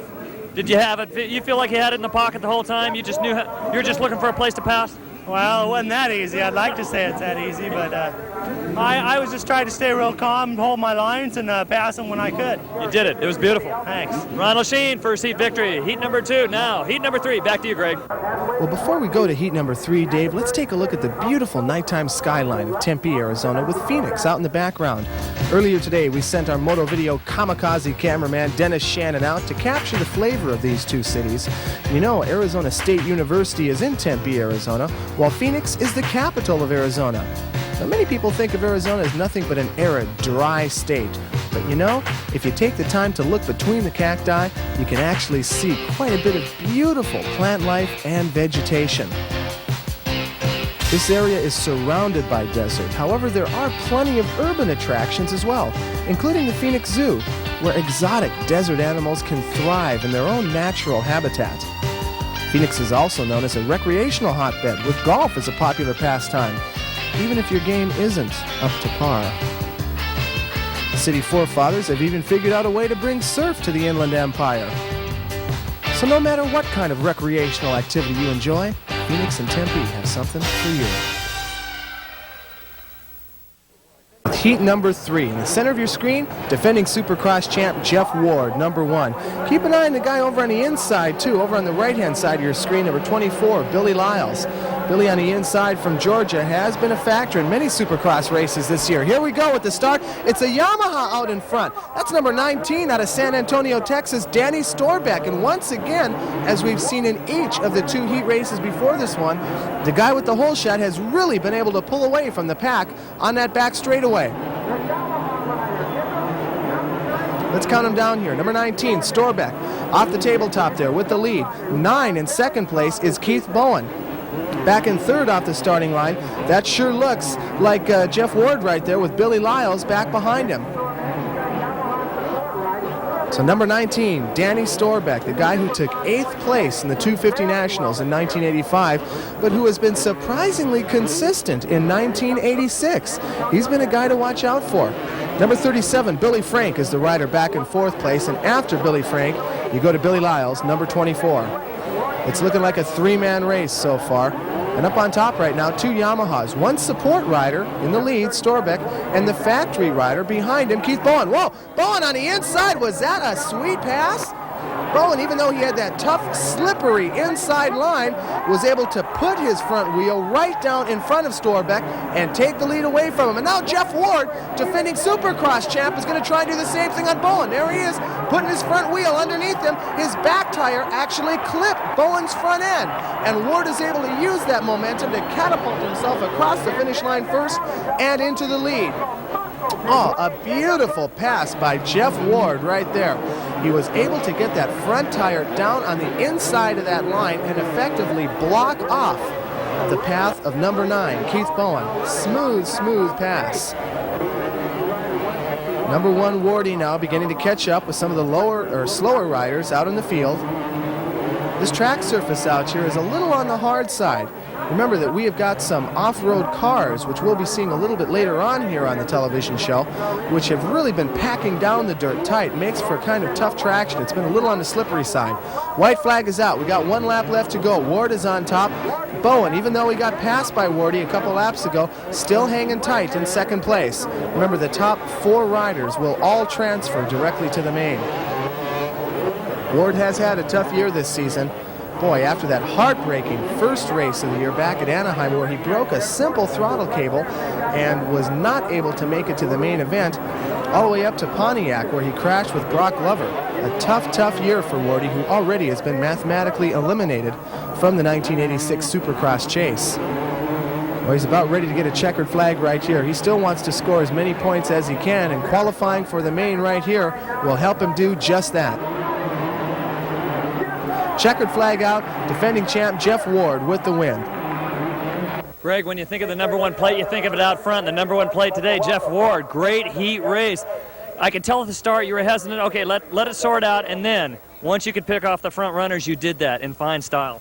Yeah, the track is really hard to pass, and I got off to about 4th place, and I didn't want to try to go outside on anybody to pass because then I'd get past myself, so I stuck there a couple laps. Then made some mistakes. I got into 2nd. I wanted to get in the lead because I want to see what it feels like to be out front there. and I just slammed into the corner on him and cruised it in from there. It felt really good. It looks like a real key here is going to be using your brakes, how fast you can slide into those turns. That's right. It's really slippery. You got to drive real hard, but yet you hit it too hard, you can go down quick. It's like ice, so it's really technical, and there's going to be some good racing in the main event. Good to see you out front. Great race. Thank you. Jeff Ward, the #1 plate, the man to watch tonight, possibly. Way to go, Dave, but you better get out of the way. We've got the next heat starting off already. This is heat number 4. It could be a possible sneak preview of the main event because we've got Ricky Johnson, David Bailey, Johnny O'Mara, and Scott Burnworth all in the race. Burnworth streaks out to the hole shot. Scott the Burner Burnworth, hole shot rider number 19 on a Yamaha this year. Remember, for the last couple of years, he's been on a Suzuki. Number 5 is in second place, and that is Ricky Johnson. RJ, the guy who so many people have jumped on this year as far as the favorite for the Supercross title. It's really been a two-way race for much of the year between Ricky Johnson and David Bailey, and that's all that it's down to right now. As we pointed out earlier, Johnny O'Mara has been all but mathematically eliminated. Whoa, a little bail going on right there. One of the riders down, Honda rider number 34, Mike Byer, I can see him. That's the only guy who we can pluck out. It may have been Eric Eaton, the other rider down. At any rate, the leaders all got through there okay. No problem for Burnworth, still in first place. Seems like every single race we have, Burnworth has got a different colored jersey on, though, doesn't it? Think back to Anaheim when he got the whole shot in the main event. He was all decked out in black at that point. Ricky Johnson, number 5, almost overshooting that corner, in second place a little bit. Ricky really seems to be working that Honda hard. Watch the way that his body is moving all over the bike. On the whoop-de-doos, he'll keep his weight towards the back, keep that front end as light as possible, but as soon as he goes into a corner, he dives for those handlebars to keep that front end down so that it doesn't wash out on him. The camera's focused on Scott Burnworth, the leader, and Burnworth and Ricky Johnson are not exactly the best of buddies. Again, back to Anaheim, it was those two riders who ended up bumping each other in the first corner of the main event, sending Burnworth down. And a couple laps later, when Ricky Johnson was enjoying a 9-second lead over David Bailey in the main event, it was Burnworth who Ricky was trying to lap when Ricky ended up losing that 9-second advantage, and Bailey ended up catching him and eventually passing him for the win. So to recap, your top 3 riders. Again, you've got Scott Burnworth on the Yamaha. You can barely see Ricky Johnson, number 5, in second place. David Bailey's trailing them both in third. Now, I wouldn't be surprised if Bailey remains in third place for the entire race. Remember, as long as David stays in third, he'll still transfer to the main event. And if David Bailey stays behind Ricky Johnson, he'll be able to watch the lines on the track that Ricky is using. David's no dummy. He knows that RJ is one of the fastest riders, arguably the fastest rider out there. So David would like to see exactly what paths Ricky Johnson is using on the track so that he can use that information when they come back in the main event. Now RJ continuing to edge up closer and closer to Burnworth, while it looks like Bailey's really losing ground. RJ's really starting to attack these corners ferociously. Look at that. He almost kneed aside that hay bale right there. Coming up on the sand pit right now. That sand pit is treacherous. That third one is almost a wall. On the outside is RJ. He tried to go inside of Burnworth, but Burnworth is right there. Now he's on the inside of him again. Burnworth is going to have to give him some room. RJ goes to the outside and makes it so that Burnworth has to back off of the throttle. Oh, a really picturesque textbook pass right there by number 5, Ricky Johnson. Just like earlier when you saw that battle going on with George Holland and Jeff Ward, Ricky Johnson effectively cut off the path of Scott Burnworth so that Scotty had to back off of the throttle or run over Ricky Johnson, which obviously he would not want to do. Nobody wants to go down in the race if they can possibly avoid it. Checkered flag out. Great clicker by Ricky Johnson at the finish line, and the fans love it. The man to beat, well, this guy has been winning a lot. RJ, great race. Looking back at the start, though, you were determined, a clean start, no hesitation at all, really solid. Did you feel good at the start? Yeah, I did, but I waited a little bit too long before I dropped the clutch. I had in the back of my mind Dallas getting stuck in the gate, and that's a bad memory for me. And now that I got that out of the way, I feel really comfortable. Earlier today, Dave Stanfield went back in the pits, not to pick up on girls, but some tips from the mechanics. The number 3 Honda here, currently at number 3 in the Supercross Series, Johnny O'Mara's Honda, and his mechanic Jim Feld. Jim, the gas situation, it's kind of regulated by the AMA. Exactly what kind of gas do you use? Well, right now we're using Daco gasoline, which is a gas that anybody can buy over the counter. They have a few brands that are out that anybody can buy. We're regulated within the rules to use a pump-type gasoline. High octane, though. High octane, yeah. It's usually between, it's over 100 and up to 125 octane you can get. The number 12 Yamaha of Jim Hawley, Hollywood Hawley, the Rodale winner, World Supercross champion. His father, Al Hawley, maintains his machine. Al, a lot of the riders nowadays that are just recreational riders, they don't really know all the tricks to maintaining their bikes. Can you tell us one?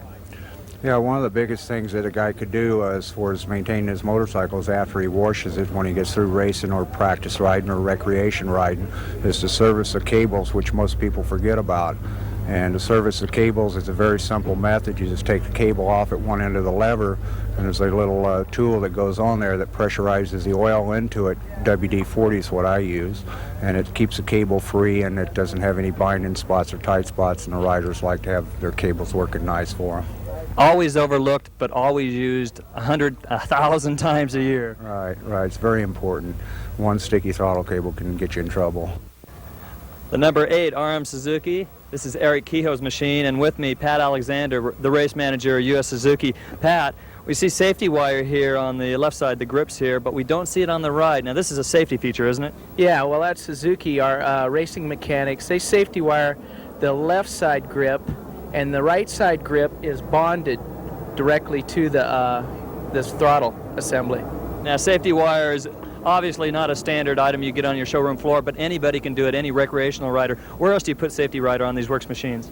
We put safety wire on the front, on the bolts for the disc brake, and also underneath the bike on the drain plug, the oil drain plug. Now, you do this because you've learned through years of experience that things loosen up. Well, yes, we try to be extra careful, you know, and we suggest that most everybody should be that way also, to keep from everything vibrating loose. Jeff Ward's mechanic, Tom Halverson, the number 1 green machine. Say Jeff doesn't get the greatest start. Say he is, he doesn't get the greatest start and you had to give him signals. What kind of signals do you give him at the pit board along the side? Well, that can be real important. If he's behind, we usually give him a signal like this, say. It says O'Mara +5 means Johnny is 5 seconds in front of Jeff, and this will say he has 6 laps left in the race to catch him. If this decreases during the race, he knows he's catching on Johnny. If it's decreasing, then he knows Johnny's pulling away from him. Also, we could make this -5 if Johnny's in the back of Jeff and Jeff's got the lead, say.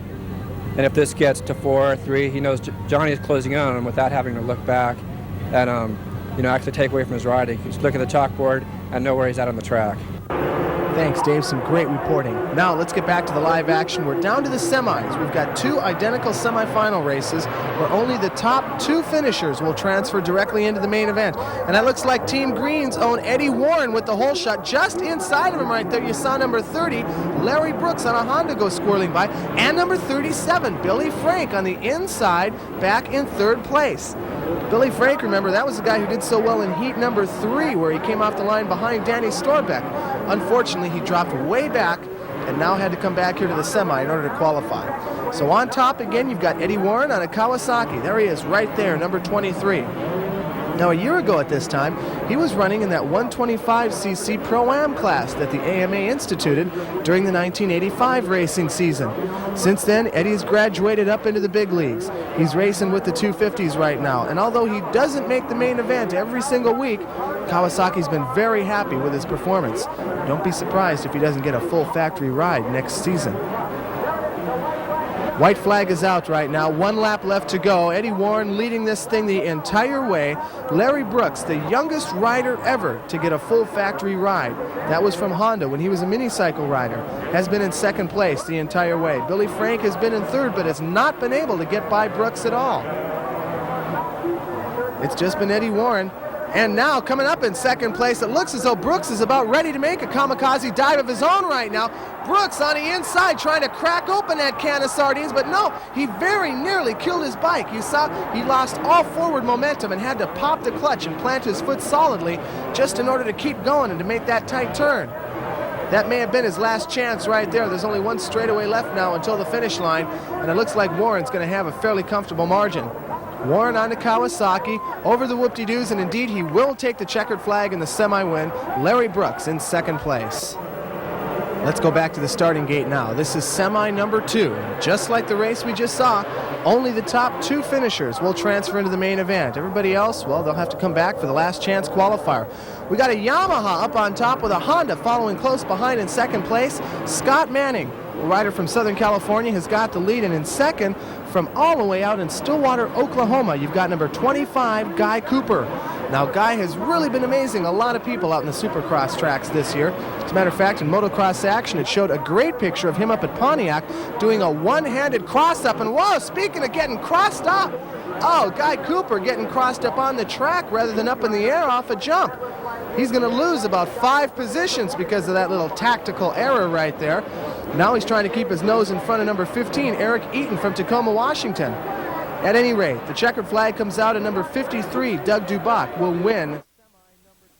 Now, while the cameras were reloading, we went and saw Guy Cooper win a wire-to-wire last chance qualifier. Here for the main event, what in your opinion is the key? Concentration is the key here. The number 5, Honda, Ricky Johnson. Now he's concentrating heavily, and he has got to know what's going on, and he knows his opponent. His main opponent tonight is David Bailey, and looking down the line, you've got some great riders. There's Eric Kehoe, there's George Holland, and then coming to the number 6 Honda is David Bailey. The battle between Bailey and Johnson is going to be better than ever tonight. Back up top to you, Greg.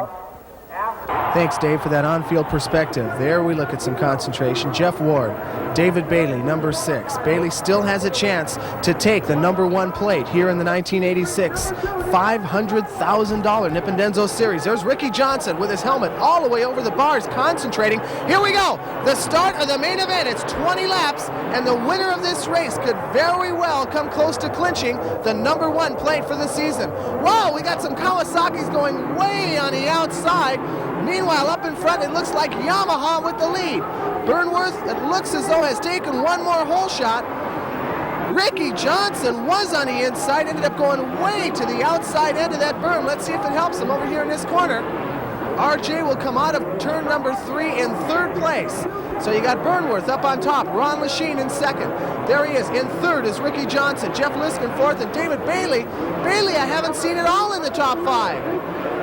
Bailey in some kind of trouble. We'll get our spotters to get a look for him, but it's number 18, Scott Burnworth with the lead. Number 2, Lachine in 2nd, and RJ is back in 3rd. Well, this is exactly the kind of race that RJ wanted to run. He wanted to get a good start, not necessarily the lead, but somewhere up on top, right at the very beginning, so the pressure would be put on Bailey. We're still looking for Bailey is in dead last. At the end of the first lap, David Bailey was in dead last place. Here he is right now. No, that's number 9, Keith Bowen. We're still trying to get a spot on David Bailey coming up someplace. Counting way, way back. Finally, there he is. David Bailey, number 6, apparently went into the back end of a rider in the very first corner of the race, killed his engine, had to restart it, and now has got to pick his way up from the very tail end of the pack. Oh, does this turn stuff around? Now, we've already determined before the race got underway that if Ricky Johnson won, David Bailey would have to do better than 8th place in order to keep from being mathematically eliminated from any shot at the title. So we'll keep one eye on that situation as we go back to the top of the pack. As you can see, we've got ourselves number 5 right now, Ricky Johnson, ahead of Ron Lachine. Burnworth got taken out a little bit earlier. Burnworth went down, or I should say went out when Ricky Johnson went by him. So RJ in the lead, Lachine in 2nd place. Jeff Leake is still running in 3rd. And Jeff, I tell you, Jeff has had himself a real good season here. At the very beginning of the year, you may recall how Jeff was the guy who landed flat on his nose at Anaheim Stadium. No, I take that back. That was at San Diego, where he had to be airlifted out of there in a helicopter. A very serious injury that Motocross Action caught a spectacular picture of. The problem was the injury took him a couple of weeks off the circuit. It wasn't until about a month ago that he came back real strong. Last week at the Pasadena Rose Bowl, he finished 2nd to Ricky Johnson, and right now he's running 3rd. Here's RJ number 5 still on top. Lachine number 2 in 2nd place. Really hasn't looked to be much of a threat ever since RJ passed him. Not quite at the halfway mark of the race right now. And I can see by looking at the track that the cars, the Class 10 vehicles that we were looking at just a little bit earlier on our Moto Video picture tube right here, have really packed down the dirt. You're not looking at a lot of big, wide, loomy surfaces where you can get some great traction. The dirt is very hard packed down. It's a very rough surface, and because there's so little dirt on the side, you really have to watch your balance on these machines. Remember, these guys are all running knobby tires out there, and if they're not careful, that rubber can just wash out from underneath them at almost any opportunity. Now, I haven't said much yet about number 2, Ron Lachine, and I got to say that this is Ron's best main event performance of the 1986 season so far. Ron, as we mentioned earlier, he had some personal problems during the off-season, trying to adjust to a new team this year. This is his first season on Kawasaki, and Ron really has had a lot of tough time making the adjustment this year. But right now, running a very solid second place. Here we go with David Bailey. We've just been told Bailey has moved up into 10th place. Here we go, back with the leaders right now. Ricky Johnson again looking back over his shoulder for David Bailey, and he does not see him. Ricky looked back over his shoulder 3 times and could not see that big number 6 anywhere. So he may be beginning to sense that championship scent. Remember, if Bailey does not get up any higher than 8th place, Ricky will clinch the overall title today, right here at Phoenix. We're trying to look back and count him back down right now. We're watching for number 6, David Bailey, to come around. There he is. David is all the way back down in 12th place. He's in the 12th position. He's got to pass 4 riders just to stay in contention. That's to stay within the mathematical realm, which will make it possible for him to win a championship, much less have a realistic chance at it. RJ in the lead. Number 2, Ron Lachine. Ron has a couple fast laps, a couple slow laps. He's been hanging right there about, well, anywhere from 1 to 4 seconds behind big number 5. There's a good shot. You can see just how hard that track is. You don't see much of a roost right there coming out from underneath the back tire. That shows you just how far or how tightly down that dirt is packed in there. 5 Johnson in the lead. Lachine in 2nd place, the Kawasaki rider. Again, Ron Lachine's best ride so far of the year. There's only one more round of the Supercross series to go after this. That's when everybody goes to the Los Angeles Memorial Coliseum in June.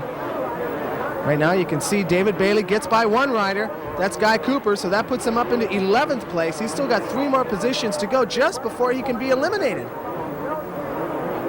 A tough position for Bailey. A real bad start on his part. Actually, not so bad a start. He just got caught in traffic out there in between the 1st and 2nd corner. Then after that point, because of the fact that this track is fairly easy, and by being easy, I mean it's not nearly as technical as many of the Supercross tracks that you see, David's having a tough time passing him because he specializes in that stuff. Okay, there's number 3, Johnny O'Mara and Jeff Leask. After that, that's 3rd and 4th place. Number 1, Jeff Ward in 5th. 9, Bowen in 6th place. Bailey still has not climbed up out of 10th. Now this is unofficial, remember. We're just trying to count them down here, and there may be a lapped rider or 2, but I don't believe that Bailey has climbed up out of 10th place at all, and that spells big-time trouble for the former 2-time Grand National champion. Nobody would have ever expected that Ricky Johnson would even have a chance of taking the Supercross title with 1 race left to go. But it looks like that's the way that this Phoenix race is developing. You see number 8, Eric Kehoe, back a bit there in the distance. Kehoe is a lap down. Your 2 front runners right next to each other, then a big gap before you get back to Johnny O'Mara in 3rd. They're at the finish line again. Number 5, Rad and Bad, Rick Johnson. Boy, has this been his year. Started off real nice at Anaheim. He almost won it there, and many people say he would have had it not been for that controversial blocking by Burnworth going on. Number 1, Wardy. We've talked before about how tough he has had it during this season. Seems like he's either falling on someone or having someone run into him almost all season long. Tough time for him. I really can't say enough about the fact that Lachine is hanging in there in this race. Number 2 finally seems to have dialed in that 250KX of his and is really learning how to ride that Kawasaki around the track. it's becoming more and more apparent that Ricky's got a fairly comfortable lead up in front. So I'll tell you what, let's go back to an earlier interview that Dave Stanfield did with the former 250 national champ. The style you're riding, give us a quick synopsis, how it's changed over the season from day one. Is it still the style king, two-hip style, or is it a more, hey, I've learned to control my speed a little bit more? Well, it's a little bit of both, actually. It's the best of both worlds. I used to be a little bit crazy, go a little bit too fast and fall every now and then. Now I've sort of calmed myself down and I ride at a comfortable pace where I'm still going fast. But hey, the people don't come to sit and watch someone cruise around slow. They want to see some cross-ups and some long jumps every now and then. So you gotta please the people too. So I'm here to please the people, but most of all please myself by just going fast. A lot of people forget that he was the champion of the 250cc outdoor class in 1984. Carried that plate all through the 1985 season. Here in 1986, of course, big number 5 on his bike. Now there's another look at David Bailey. Bailey, number 6, has worked his way up into 9th place. He still has got to finish at least in 8th. Otherwise, Bailey will be mathematically eliminated from any chance of taking the 1986 Supercross championship. 25 points is the amount. Oh, look at that! Bailey goes ahead and kills his engine in the sandpit. Oh, what a terrible break. That is going to throw his last chance completely out the window. Well, the refrigerator door's shut, the lights out, and you may as well take it on home, Sailor, because I don't see how he is going to have any chance at all of moving up into a position to challenge Ricky Johnson here at Tempe, Arizona. A terrible, terrible break for David Bailey. That's a very deep sandpit that Bailey went into just a few moments ago. The problem is that there is some very tightly packed dirt right underneath that sand, and if you're not careful, your front end will lose all momentum going into that last berm. As a matter of fact, during press day a couple of days ago, Bailey tried to triple those very same jumps right there in the sand and ended up erupting a big gash in his leg. So that place apparently is going to be the end of him here for the 1986 season. He'll still be at the Los Angeles Coliseum for the final round, but he won't be able to contend for the number 1 plate. It looks like he'll have to settle for number 2. Now, I don't believe Ricky Johnson knows all this yet. Remember, Ricky can't count back 8, 9 positions during a race. As a matter of fact, he probably isn't even thinking about that at all. He's just figuring that David's back there in 4th, 5th, or 6th someplace. So we ought to have one real surprised puppy right after the checkered flag goes off right here. Ricky Johnson, number 5. In 1983, he dislocated his hip. He was out of racing for 6 months. In 1984, he won $250,000 as he took the 250cc outdoor national championship. He won 4 out of 10 events in the National Series that year. Of course, last year, 1985, he led the Rodeo controversy. That was the World Supercross Finals where many of the riders were caught sandbagging it, and Ricky Johnson was the first rider to get up in front of the crowd and say that he was going all out and he wasn't afraid to do so, even though he knew he'd be penalized with a second wave start. And right here, right now, even though he probably doesn't know it, he's on his way to becoming the 1986 Nippondenzo Supercross champion. Oh boy, is this a thrill! Just a matter of time right now. Lachine has dropped back off the pace, and Ricky is back into his old style and self. You know, I can't help but feel a little sorry for Ricky because he's probably feeling a little frustrated right now. The people all around the stands are waving at him like mad. And Ricky doesn't really have any towering jumps where he can show off that rad and bad style that he enjoys so much. When he raced at the Pasadena Rose Bowl just a week ago, he took 1 extra victory lap just for the sole purpose of doing some extra styling and waving at the fans. Here's David Bailey, number 6, again trying just as hard as he can to get back into the race, but with only about 2 laps left to go, time has all but run out for the former 2-time Grand National champion, at least for the 1986 Supercross season it has. What a tough, tough series of breaks for David Bailey. And on the other side of the coin, what a great series of events for the newest member of Team Honda, Ricky Johnson. At the beginning of the year, he took 2nd at Anaheim to Bailey. The next race out at Houston, he would have won, but ended up finishing in 3rd place.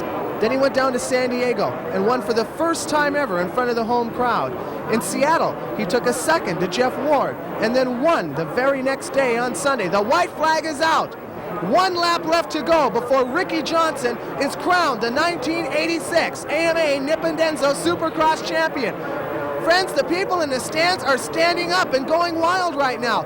They can count back and see just how far Bailey is. Ricky Johnson still apparently unaware of the title that's going to be given to him as soon as he crosses that finish line and as soon as David Bailey finishes 9 positions back.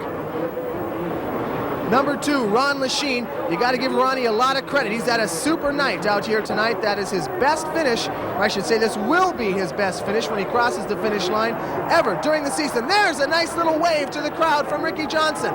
He looks back over his shoulder. He's trying to count back and see where Bailey is, and he doesn't see him. The checkered flag is out. Ricky Johnson with the win. And as far as second place goes, it should be Ron Lachine coming across the finish line any second now. There he is.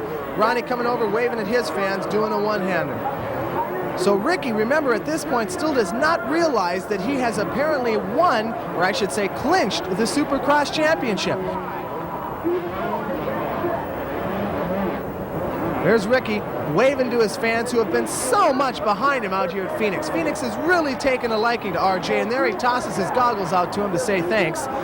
And a very disappointed David Bailey comes across the finish line out of the top 8 and out of contention for the Supercross title. Let's go to Dave Stanfield. Ricky Johnson, his dream in 1986. Rick, what was the dream? To be Supercross champion, and it still hasn't hit me yet. They say I got 27 points. It's like I don't want to believe it because it seemed like it was too easy to win tonight. And like I say, it hasn't hit me yet. I can't believe it. Well, it shouldn't be anticlimactic because you did. You had so much energy, and out there, it seemed like everybody was rooting for you. You heard the fans, didn't you? Yeah, I heard them, you know, and I was just so excited. I wish there was a good jump out here I could cross up or do something for him, but there was nothing I could do, you know. I was like, had my hands tied. I couldn't wave at the people, and I was bummed because I had a big lead and I wanted to show off a little bit, and there was nowhere to show off. Okay, but you did feel that, hey, it was a race and you had to go out and race some people. Oh, definitely. Ron Lachine put up a real good fight at the beginning of the race. Scott Burler was there for a while until Lachine disposed of him, and that made it easy for me. But you can laugh now. The thoughts just leading up to this race, you must have had horror thoughts of not even qualifying for the main. How about those kind of nightmares? They were there, but they were very distant. I tried to beat them out of my head. I rode so hard these past 2 weeks, I was dead determined that I was going to win. And I mean, I wasn't going to let anything or anybody stand in my way tonight. I was just, I was growling at everybody. I wanted to win so bad, and I did. And I can't believe I wrapped up the championship, too. The last time you had a #1 plate? Was in 1984, and it feels good to have it back on the front of my bike. Too hip and too hip indeed. Rick Johnson, the new Supercross champion, the man to beat in the world of motocross, I think.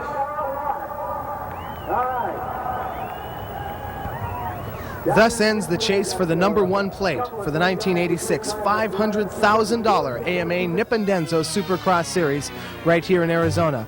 Of course, there still has yet to go round 12. The Super Bowl of Motocross in Los Angeles, California, and Moto Video will bring you all of the action. On behalf of Moto Video, this is Greg Barbacovi for David Stanfield saying thanks for watching, and we'll see you in Los Angeles.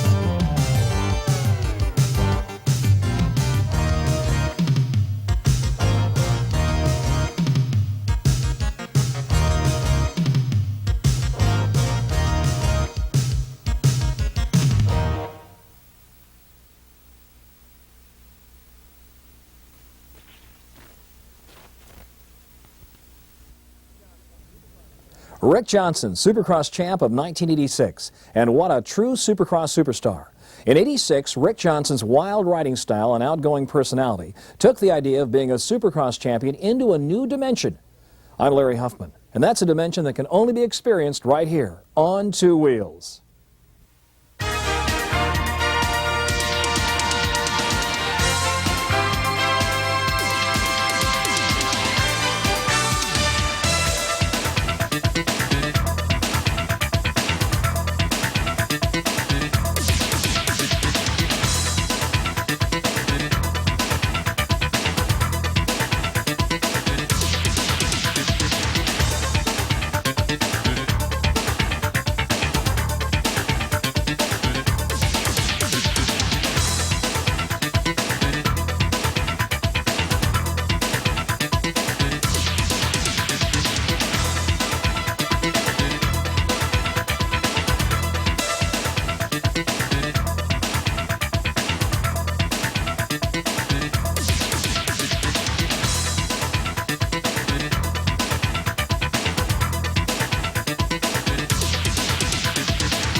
It's another edition of On Two Wheels.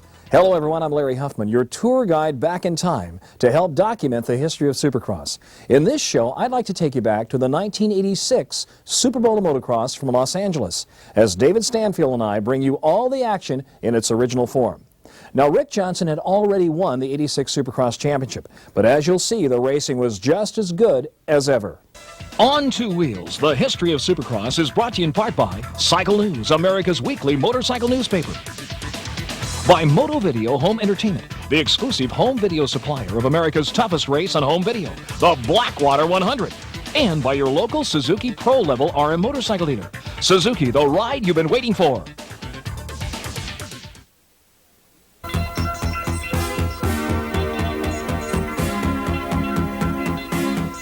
Motorcycle riding off-road, the ultimate escape. And when the riders are pro racers and the track is in the Los Angeles Memorial Coliseum, it's called Supercross, the Coors Super Bowl of Motocross.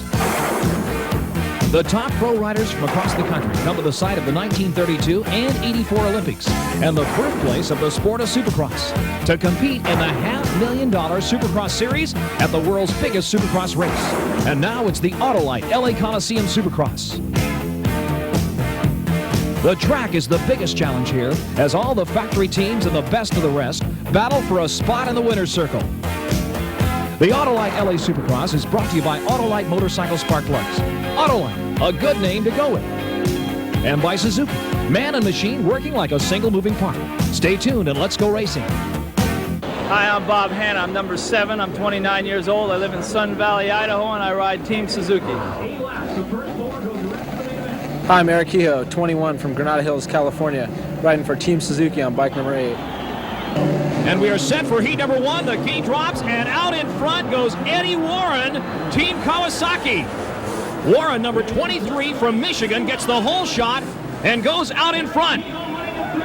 Eddie Warren, a former member of Team Green, moved up through the amateur ranks, a tough young rider from Michigan. Gets the whole shot and out in front of 50,000 fans. And there is Kehoe, number 8, running in second, and Kehoe cuts him off. A beautiful move as Kehoe cut across in front of Warren and took him out. And Eric Kehoe, number 8, out of Southern California, lives in the San Fernando Valley, is out in front. Now, Kehoe has led the 125 national championships this year. He is a tough little rider, and he's got a beautiful lead now over Eddie Warren. We've got word on David Bailey. Let's go down to the pits, and David Stanfield with a report on David Bailey's condition. David? The team manager has said that David Bailey is too sick to ride. He is coming down with chickenpox. Very disappointing. The Grand National Champion is not going to race tonight. A tough break for David Bailey. Out of the race before it even starts. And Eric Kehoe, number 8, is setting a blistering pace here at the Los Angeles Coliseum. Eddie Warren, number 23, you can see him behind him, back about 3 or 4 seconds, which is an eternity. And there's Bob Hanna, number 7, back in the middle of the pack. And a lot of people are not real happy with Bob Hanna's start here, starting in the middle of the pack. There's the distance between first and second. Kehoe, number 8. And we've got a change now. Ricky Ryan has passed Warren and gone into second. And there's Alan King in third. So it is Suzuki, Kawasaki, Kawasaki. Ricky Ryan, number 20, has gone into second, and Alan King, number 17, is running third. Now remember, the first 4 go to the main event. And just the first 4. Everyone else has to ride the semi. Eric Kehoe way out in front. Team Suzuki. 2 Kawasaki privateers running second and third. And there, holy Toledo over the triples. There is Ricky Ryan, and there is Alan King going over the triples. Ryan moving up now on Kehoe. 4th spot is Eddie Warren, number 23, just out of camera range. There's 3rd spot, number 17. They go up the peristyle and out and around. Billy Frank, number 37, running back about 5th spot, 4th or 5th spot. There is Alan King running in 3rd. Number 17, King out of Troy, Michigan. A top rider in the Midwest. Has raced for the factory team, the Suzuki factory team, and now is a privateer on a Kawasaki. And there's your leader, Eric Kehoe. Kehoe setting a good, strong pace over the quad jumps. He's going about 90 feet through the air. And then through the whoop-de-doos, getting a little bit wild, and there is Ryan right behind him. Ryan moving up on him. Oh, and there goes Kehoe down! Holy Toledo, Kehoe goes sprawling about 20 feet, and Ricky Ryan takes the lead. Billy Frank has gone to 3rd, but there is Ricky Ryan. He's only about 5 foot 5.5, about 130 pounds soaking wet out of San Jose, California. And he's got the lead in front of 50,000 people here at the Coliseum. But look out, because Alan King is on him like a Krishna on an airport traveler. Ricky Ryan in front. King running second. The white flag, the final lap. Ricky Ryan, number 20, coming into traffic. That's dangerous. You don't know what the guy in front of you is going to do. Ryan trying to hold on to the lead. They go up the peristyle. It's a new widened track. It's the most wide it's ever been coming out of that peristyle. Two riders side by side can go down that peristyle for the first time. Ryan, number 20 in front. King running his back tire. The other rider pulls over, lets him go by. Here's the battle for the lead. Ricky Ryan, number 20. Alan King, number 17, as they're heading for the checkered flag. And look at King going to the inside. Through the tunnel. The first time we ever had a tunnel at the LA Coliseum. But Ricky Ryan is on the gas. King over, holy Toledo, over the quads through the whoops. King trying to move up on the outside, and he goes into a hay bale. And down, and that's it for Alan King. Ricky Ryan going for the goal now. Billy Frank moving up to second. And there is number 20, Ricky Ryan. Past Kehoe, withstood the pressure from King. And he is on his way to the checkered flag. Heat number 1, Los Angeles Coliseum. Here comes a checkered. And Ricky Ryan takes it. A beautiful win for the San Jose, California native, Ricky Ryan. Finishing second, Billy Frank. Alan King got up, finished third. And Eddie Warren, Team Kawasaki, finished fourth. This is David Stanfield. Now, let's take a ride around the track. First, the start. A couple of start breakers, left-handed turn, upshifting over the quad jumps. On the first lap, they will double these jumps. On the second lap, they'll clear all 4 into a gnarly section of whoop-de-doos. Very difficult. 2-foot trenches, one after another. Very difficult into Schwartz's slammer. Hang on here.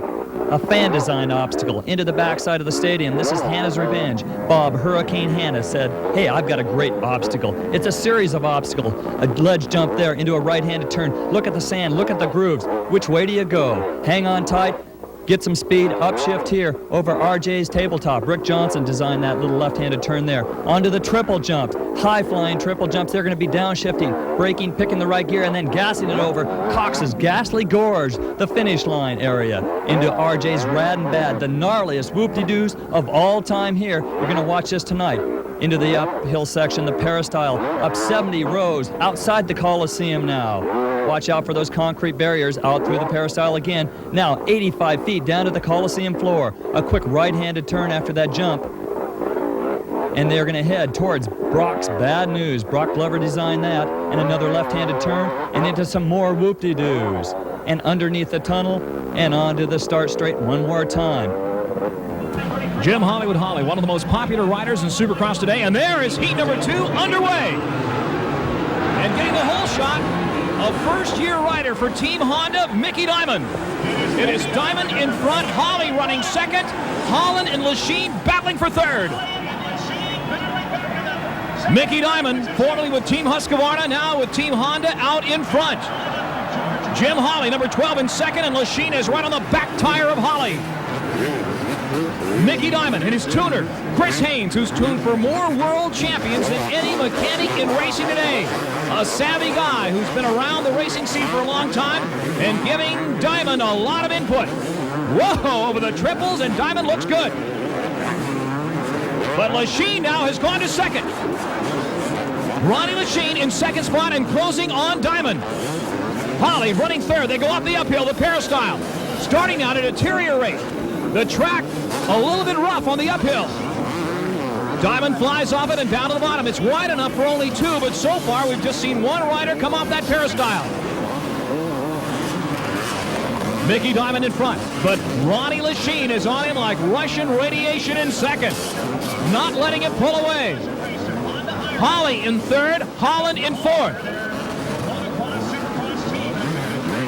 Mickey Diamond over those jumps and going about 30 feet in the air. And there's Holly. You can see Holly right behind Lachine. Lachine number 2, the green bike, the Kawasaki in second, and now Lachine coming up on Diamond.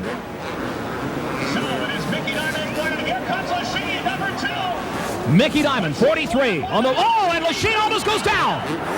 Ronnie Lachine tries a pass on Diamond in a real rough section and almost bites the dust. So it is Diamond holding out of the lead. Lachine stalking him, looking for a place to pass. Over the triples again, a beautiful jump, and here's Lachine! In midair, he passes Diamond. Diamond wobbles on the landing, and Lachine has taken the lead. Up the uphill, going to the extreme left-hand part of the course. Lachine to avoid that deteriorating track on the uphill. Ronnie Lachine flies out of the peristyle to the bottom. This kid is tough. Out of the San Diego County area. The same spawning grounds for Brock Glover and Ricky Johnson and Scott Burnworth. Ronnie Lachine has had his ups and downs, but he's a tough young rider, getting his head back together and looking awfully good in heat number 2 here at the Coliseum. There's Holly. Holly holding on the third. That's a good transfer spot. As Lachine goes for the gold, he's got the checkered flag. So Ronnie Lachine takes heat number 2. Diamond will take second, Holly third, and George Holland in fourth. And here we go with heat number 3. The riders rock back and forth on their bikes. The gate is set.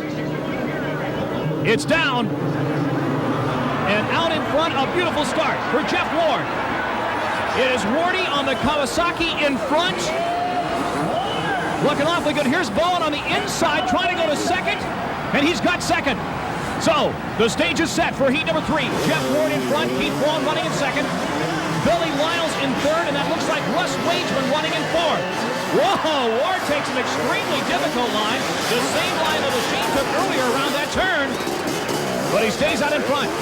Ward from Mission Viejo, California. Bowen out of Pontiac, Michigan in second. And Billy Lyles, the Georgia Peach from Fairburn, Georgia in third. Over the triples, Ward looking awfully good. Jeff Ward in front, Bowen running second. Lyles third. Oh, and Wageman goes down. Wageman on the triples drops hard, but off the triples over the other jump is down. It is Ward in front. Bowen running second, stalking him. Billy Lyles in third. Earlier, Dave Stanfield had a chance to talk with Jeff Ward earlier today. Jeffrey, the number 1 plate, the last time you'll be able to use it in Supercross racing, at least for this year, a little irritating, isn't it? You're out to prove something. Right, I'm out to win the race. Can't win them every year, but I'm sure give it a try. Just had a few problems this year that's kind of held me back and give the other riders a little comfortable lead over me. So, you know, it's not the end of the world, and you've had the up and down seasons. You are a competitor, and you are so fast. The problems have not been your speed and your talent. Right, I'm kind of, I had a lot of problems past years and had a really good, great year last year. But it can't go that way all the time. But true champion comes back every year and just keeps going for it, and that's what I'm going to do again next year. All right, best luck. Thank you. No luck intended for Jeff Ward. He's out to win. Jeff Ward, truly a professional rider, and a tough little cookie, we might add also. There's Bowen, the feet coming off the pegs, possibly getting a little bit tired. He's running in second spot, back a ways behind Wardy, so he's got to transfer to the main. Almost goes off the track, comes right back on. Keith Bowen possibly getting tired, losing concentration. All he has to do is hold on a little bit longer, and he's got to transfer to the main as Wardy goes for the victory. And there it is. Woo-hoo! He gets completely sideways. The crowd's sitting back down again. So Ward takes heat 3. Keith Bowen is second. Billy Lyles third. And Yamaha's Danny Storbeck in fourth. Heat number 4, LA Coliseum. The gate drops. Again, a beautiful start. No crashes. And it is Scott Burnworth in front. And you heard David Stanfield earlier talking about Burnworth's incredible ability to get those hole shots. It is Burnworth in front, but look out because Ricky Johnson is right on his back tire. In fact, he's almost got him. And Burnworth slams the door. Scott Burnworth, Hamul, California, down in San Diego County. Ricky Johnson from El Cajon. They've raced together for years. Here's Johnson trying to go around. Burnworth blocks him, and Johnson goes by on the inside. A beautiful move for Johnson. Brian Manley in third, number 93, a privateer from Southern California. His father, Bill, a speedway rider in years past. Brian Manley looking awfully good there in third. But it is Ricky Johnson, the rider the people came to see out in front. Ricky Johnson very, very confident here tonight at the LA Coliseum. And he's got a big, big lead now in this final qualifying heat.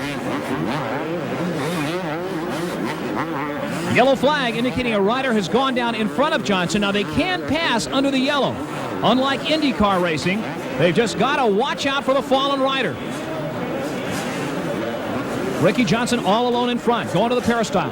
When Johnson gets out in front, he will do what a lot of top riders do, and that's showboat for the crowd. Get a little bit sideways coming out of the jumps. And we're expecting Johnson to do this pretty quickly. Heat number 4, Autoline, LA Coliseum Supercross. Johnny O'Mara fighting his way up in the pack and trying to pass Manley. Johnny started in 6th spot. He's going for 3rd now if he can pass Brian Manley. Johnny O'Mara looking awfully good here. Trying to pull off a pass of a young privateer. There's Manley all over the track, reeling like a drunken sailor. Whoa, look out. That is Scott Burnworth, who's running 2nd, almost going down. So it is Burnworth 2nd, Manley 3rd, and now O'Mara in 4th and trying to go for 3rd. Johnson has got a lead of a country mile. And Manley is holding on to 3rd, trying to hold on to 3rd, and O'Mara's determined to pull away from him. O'Mara's running in 4th. Here's the scenario.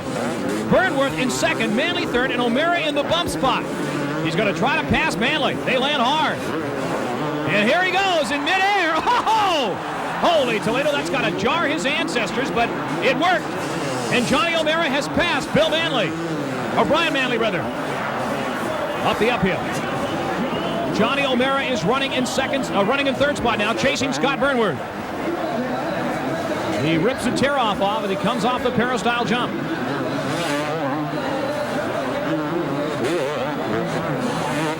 Johnny O'Mara looking for a 2nd place finish in this heat.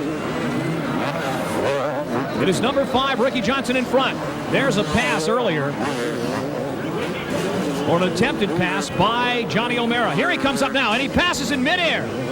Looking back at that beautiful jump by O'Mara, he almost goes down, almost lands on the hay bale, manages to save it. Woo! No damage except to his underwear. And he goes right into 3rd spot behind Burnworth. Manley cannot believe the pass. O'Mara passed him in midair. And there's O'Mara ripping off that tear-off coming out of the peristyle jump. The tear-offs are the clear covers over the rider's goggles. When they get dirty with mud or dust, the riders rip them off. Scott Burnworth running in 2nd spot behind Johnson. Number 18 is Burnworth in the black leathers. They call him Darth Vader in Super. Oh, a beautiful move by O'Mara. He passes Burnworth on the uphill, and Johnny O'Mara has gone to 2nd. Ricky Johnson out in front by a country mile. The battle is for 2nd spot. There's Johnson now in front. Over the quads, getting sideways. And the crowd responds. They love to see this young man get radical, and he does get radical. Here he is again. Woo-hoo! Johnson giving the fans their money's worth. Ricky Johnson, number 5 in front. Johnny O'Mara, number 3 in 2nd spot, but it is Johnson's race. Looked like he waved to the crowd there as he went around the turn. He was waving to some of the fans. Here it is. Waving again, the checker flag out, and Johnson takes it sideways. Woo! So Ricky Johnson takes home the bacon in heat number 4. Johnny O'Mara will finish a well-deserved 2nd, Burnworth 3rd, and Brian Myerscough finishes 4th. And there's a family who looks like they'd enjoy a quad runner. And we're ready for the start of the Suzuki Quad Racer Championships. The riders to watch, the top riders from across the United States. Gary Denton, number 3, we call him the Chino Charger. Mike Holbert, 221, is out of Mount Morris, Pennsylvania. The top rider in the East Coast, and there's a start. And out in front, number 59, Greg Clark. Clark, a Southern, check that, he is out of Phoenix, Arizona. And he is out in front. Oh, they're tangling and banging handlebars and going upside down. Woo! It is Clark in front, followed by 221, Mike Holbert. And there is another rider, Jeff Watts, a Southern California rider. He is tangled up and he is out of the race. Meanwhile, carrying the number 1, check that, that's number 59. Greg Clark in front, 221, Mike Holbert running in 2nd spot as Clark almost goes over the handlebars. Mike Holbert from Mount Morris, Pennsylvania, 221. His parents own the High Point Motocross track in Mount Morris. He's got a lot of experience, even in the tough winters of Pennsylvania. And he's got to pass. He passes. Holbert goes out in front.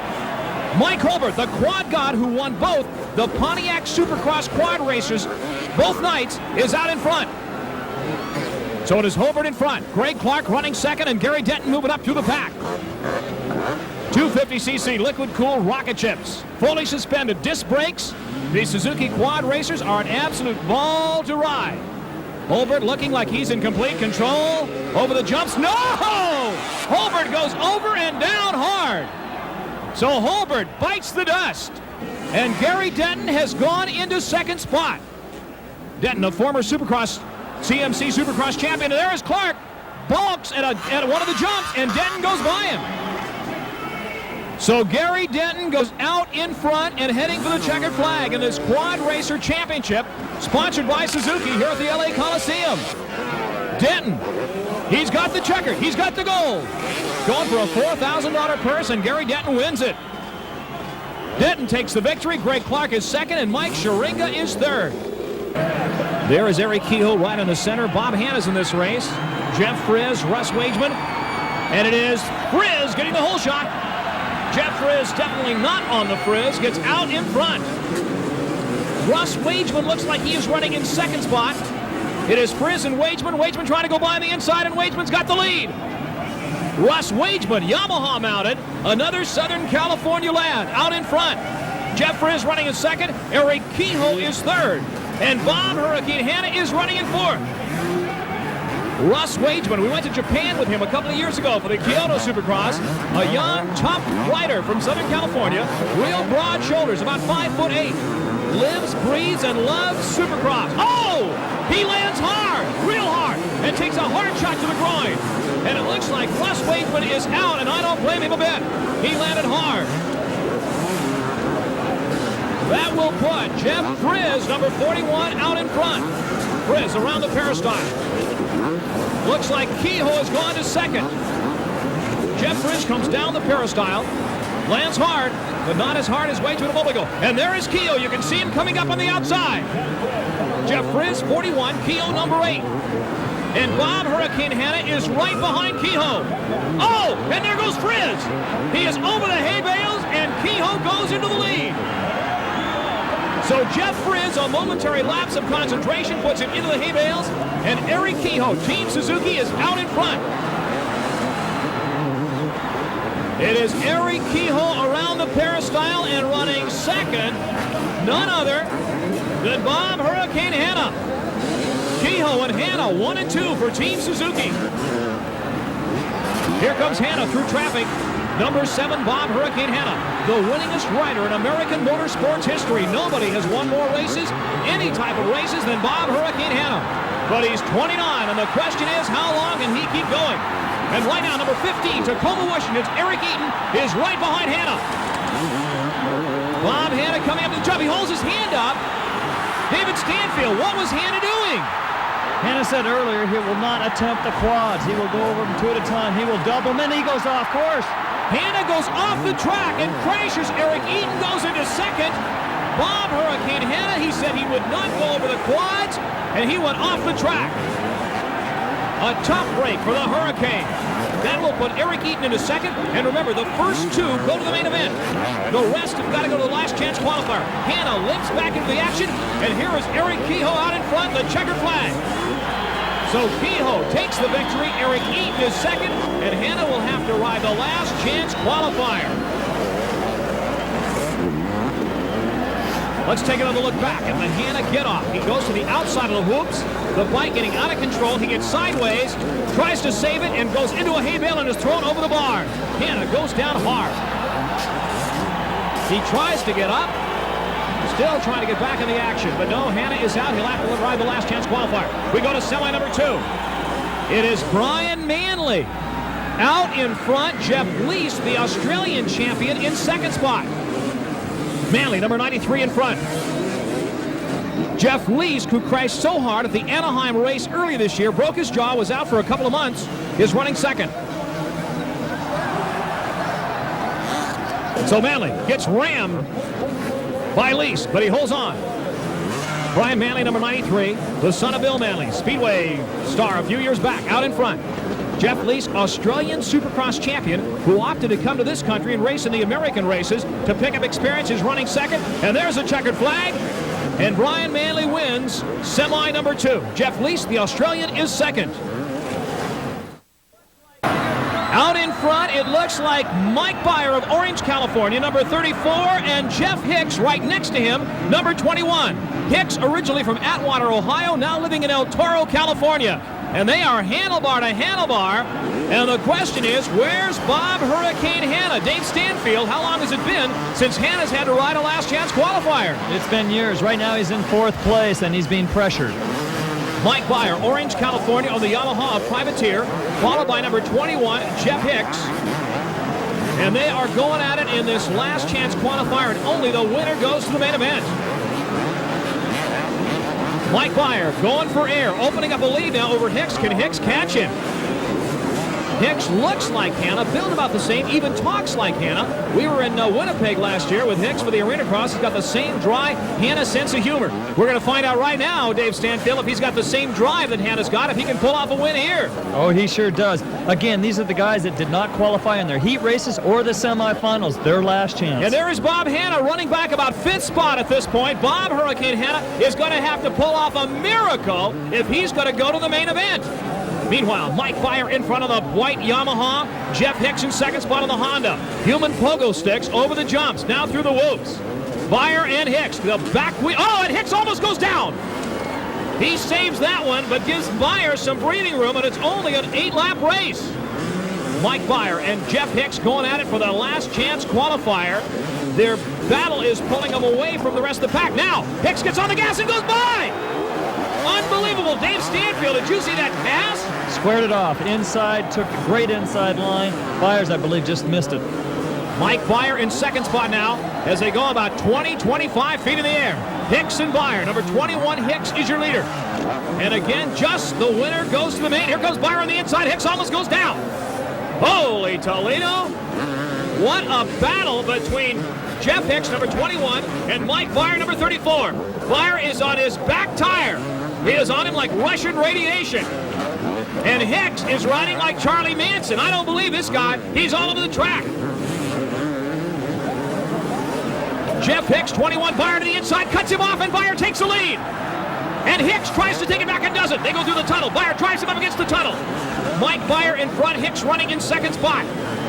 Over the big jumps. Beyer back in front in what has become the most exciting race of the night so far. Mike Beyer, a privateer. That means he is not factory supported.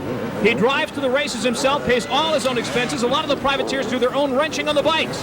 Hicks, the same situation. He came from the cold weather of Atwater, Ohio, and moved to Southern California so he could ride the circuit. Lives in Hanna's house in El Toro. Mike Beyer going for air. Gets up in the air and goes a long distance. Hicks comes down a little bit further. And the white flag is out. Oh! And Hicks passes in midair. I couldn't believe that. I think Beyer actually looked up, David Stanfield, to see Hicks go over him. Oh, he sure did. Exactly what Ricky Johnson did earlier. Mike Beyer has now found himself in the role of the bridesmaid. He's got to catch Jeff Hicks to take over the win, or he is out for the night. We're in the final lap of the Coliseum. Jeff Hicks, 21, Mike Beyer, number 34. Bob Hanna is running back about 3rd at this point, but is out of the action. Jeff Hicks, an incredible pass. He passed Beyer 15 feet over Beyer's head, and Beyer was in the middle of a jump. Beyer never even knew what hit him. Jeff Hicks, 21, trying to hold on. Here's where he can go down. He goes over right in front of Beyer and almost takes Beyer down. The final lap, Hicks and Beyer. And Hanna running 3rd. He will not make the main. And right now it could be either one of these gentlemen. Jeff Hicks or Mike Beyer. Ohio versus California. The final few feet in this last chance qualifier. And here it comes. The checkered flag, it's going to be Hicks. He comes down. I think he thought Beyer won it, but Hicks won the race. So Jeff Hicks will go to the main. Larry Huffman back at the Los Angeles Coliseum in the Autolite LA Coliseum Supercross, and the main event, the final race of the year, and the top riders coming out on the line now. The riders to look at, well, Jeff Ward, the final time he will carry that #1 plate, Team Kawasaki. Going up against Jeff Ward, a rider he's had a lot of problems with in the past, Johnny O'Mara, former Supercross champion, yet to win a Supercross this year. Everybody's favorite, Ricky Johnson, RJ, Team Honda, who has dominated Supercross this year. He'll carry the #1 plate next year. Ron Lechien, Team Kawasaki, long overdue for a Coliseum victory. And Keith Bowen, Team Yamaha's Great Yellow Hope, the rider from Pontiac, Michigan, lining up for the main event. They are set. The 250cc main event here at the Coliseum. The gate ready to drop. It's down, and they are off. Down the front straightaway to go, and it is Ronnie Lechien, Team Kawasaki, taking the whole shot with Jeff Ward right behind him and Ricky Johnson in third. Whoa, Lechien gets a beautiful start. Johnson trying to go to second, slams into Ward.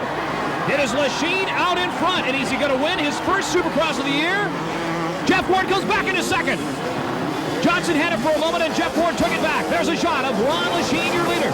Jeff Ward, the feet off the pegs, and here's Holly coming out of nowhere.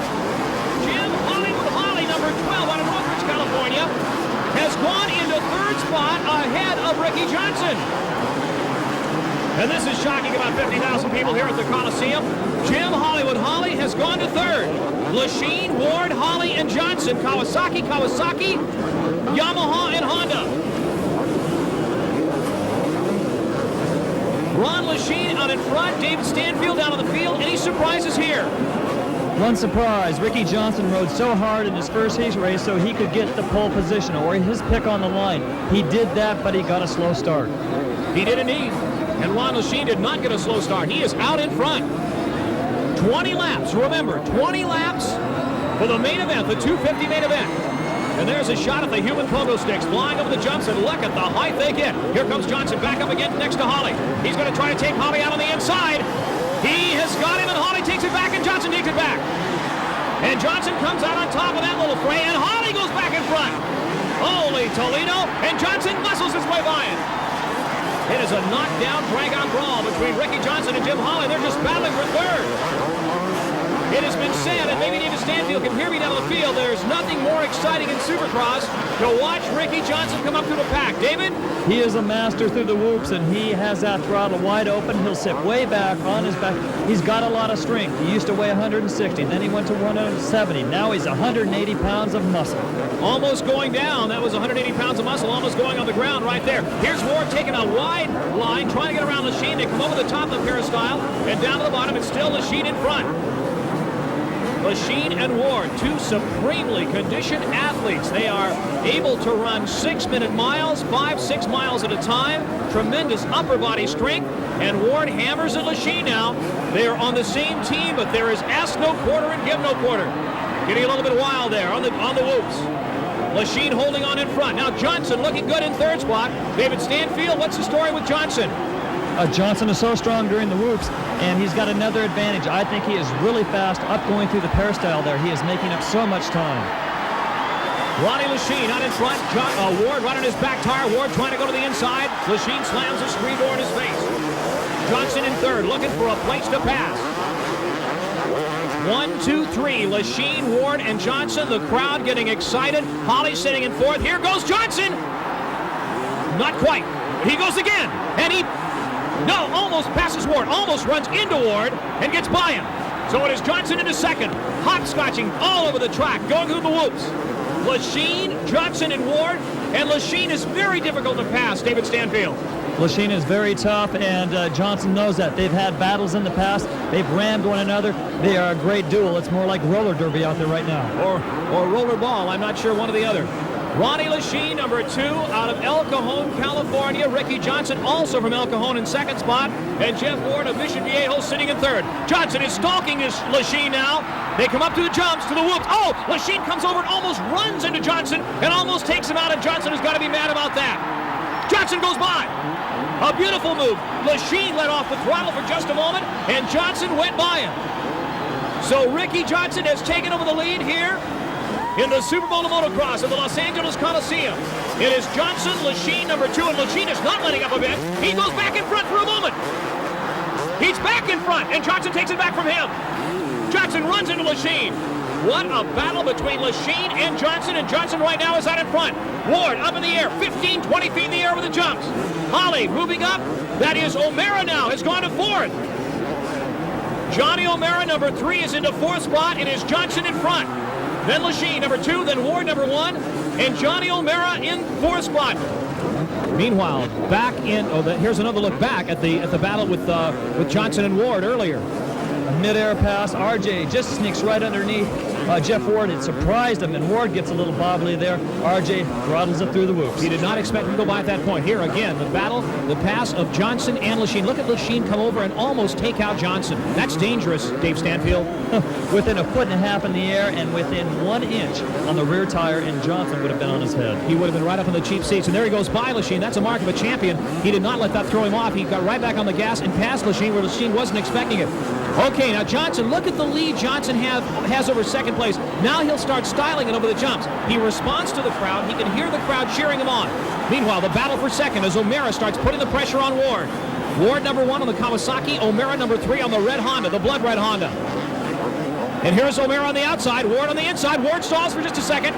Now O'Mara comes back to the inside. Ward is watching both sides. He's got to have eyes in both the front of his head and the back of his head to watch O'Mara, because O'Mara will try to pass him. Johnson, oh, beautiful poetry in motion. 20 feet in the air over the whoops. Oh, and he gets wild! David Stanfield, what happened? It looks like a photographer stuck his head out and flashed right in RJ's eyes, and he lost concentration and got a little sideways. Oh, almost a very, very treacherous accident that could have ended as a nightmare for Ricky Johnson. Ward was close enough to seize that opportunity and go by had Johnson gone down. But Ricky Johnson continues to hold on to the lead. Looking back at one of RJ's earlier bobbles, this part of the track has been giving him fits all night long, and believe it or not, he invented this. He's the one that wanted these whoop-de-doos here. Radical Ricky Johnson, number 5, earlier in this main event. Gets a little bit sideways. Another look at him, David. He does it again, comes off that finish line double, gets a little wild there. There's the photographer, and there's the flash, and that doesn't help all. Knocks the hay bale. That's the last time you'll see the photographer get that close. That's right. That's the last time they'll ever get a pass to go down to the field. Ricky Johnson out in front in the main event here at the Coliseum. Larry Huffman and David Stanfield following the action. The crowd cheering him on. The corner workers cheering him on. And here is the battle with O'Mara and Ward, and O'Mara goes by! Ward went to the outside, and Johnny O'Mara slid by slicker than a mayonnaise sandwich. Whoa! So Johnny O'Mara has got 2nd. Now Ward trying to take it back, and O'Mara slams it in his face. Johnny O'Mara, number 3, out of the San Fernando Valley, is running in 2nd spot, and Ward is running in 3rd. David Stanfield, let's call the action in the slow motion. 2 great former champions here. They will try any line, and they are not afraid to use the entire track. Here, Johnny O gets the big air, tries the inside line, Ward to the outside. Not a good move there. Johnny with the straighter line into the uphill, through the peristyle. But Jeff Ward can try anything here. Watch this. He'll bank off it. He is fast. Okay, meanwhile out in front it is... Well, there is Johnny O'Mara running in 2nd spot with Ricky Johnson out in front. O'Mara has got 2nd locked up if he can hold on for a few more laps. Jeff Ward finishing 3rd. That's not where he wanted to finish. Here is where he wanted to finish, out in front like Ricky Johnson. Whoa, Johnson leaping about 90 feet in the air. Comes down kind of hard on that jump, then through the whoops. That peristyle uphill seems to be giving a lot of riders fits, David Stanfield. Except Ricky Johnson. He loves that uphill. He loves uphills, downhills. He loves to ride anywhere. He enjoys the Glamis sand dunes out in Southern California. He calls it therapy when he's out there riding. You had a chance to talk with him earlier out of Glamis.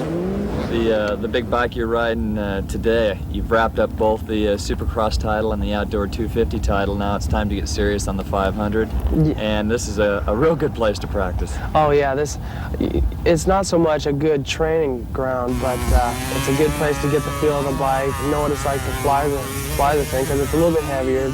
It's a lot different sensation to jump a 500 than it is a 250. So it's a good place to come and get a good release.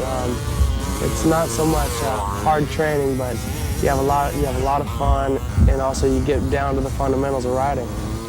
RJ, winning all these titles and you're constantly racing week in and week out, I hear that you're going to be doing an upcoming motion picture. Yeah, I'm going to be doing the stunt doubling for the lead character in the movie Hole Shot. You know, you see lots of exciting stuff in Supercross and double jumps and triple jumps, but we're going to be shooting the opening scenes for the movie Hole Shot out here in the dunes. I mean, you'll see things like never seen before done on a motorcycle. And Ricky Johnson doing something he's done many times before, leading a Supercross race. It is Ricky Johnson, number 5, picking his way through the pack, through the lap riders. He has already got the National Supercross Championship wrapped up, and we are in the waning moments of this 250 main event here at the Los Angeles Coliseum. Johnson picking his way through the whoops. Back in second spot, his teammate Johnny O'Mara. As Johnson laps slower riders, he goes by Alan King. This can be dangerous, David Stanfield, trying to get by slower lap riders because they can take you out. Especially when you're in first place and you're the first one to lap them. They have no idea where they are in a race, and when RJ comes around, they're going to say, uh-oh, the fast guys are coming. So RJ is going to serve notice that there's a bunch of other fast guys coming behind, so it's harder for them, easier for Johnny O'Mara and the rest of the pack. Ricky Johnson putting on an incredible show here for over 50,000 fans. He goes up the peristyle again. And it's very difficult when they come out of the peristyle because of the lighting. They come off the top of the peristyle. They can't see anything below them except blackness. And they've got to trust their instincts to set the bike down in the right place. The pitman, the mechanic of Ricky Johnson, holding the sign out. Brian Lunas telling him how many laps there are to go, how far out in front he is. And the mechanic's role in Supercross, a very important one, David Stanfield.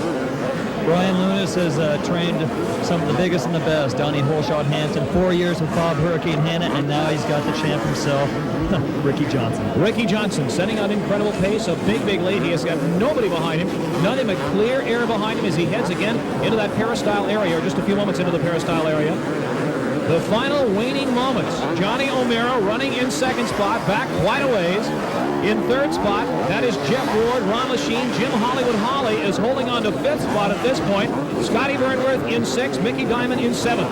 But the race belongs to Ricky Johnson. Landing a little bit hard.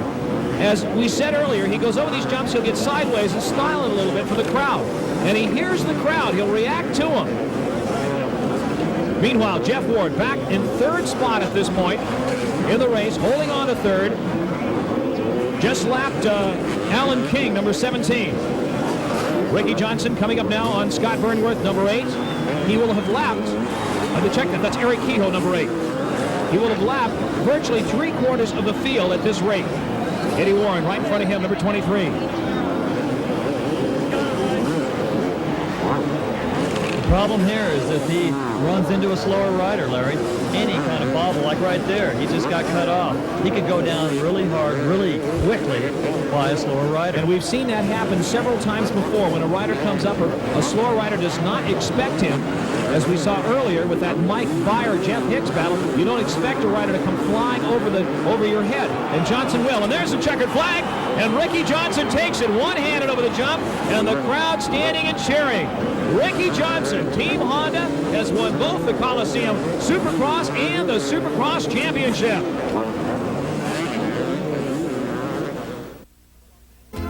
We're back at the Los Angeles Coliseum. Ricky Johnson has won it. Johnny O'Mara second. Jeff Ward, Ron Lachine, and Jim Holly rounding out the top 5. I hope you enjoyed the 1986 Super Bowl of Motocross as we complete another year in the history of Supercross.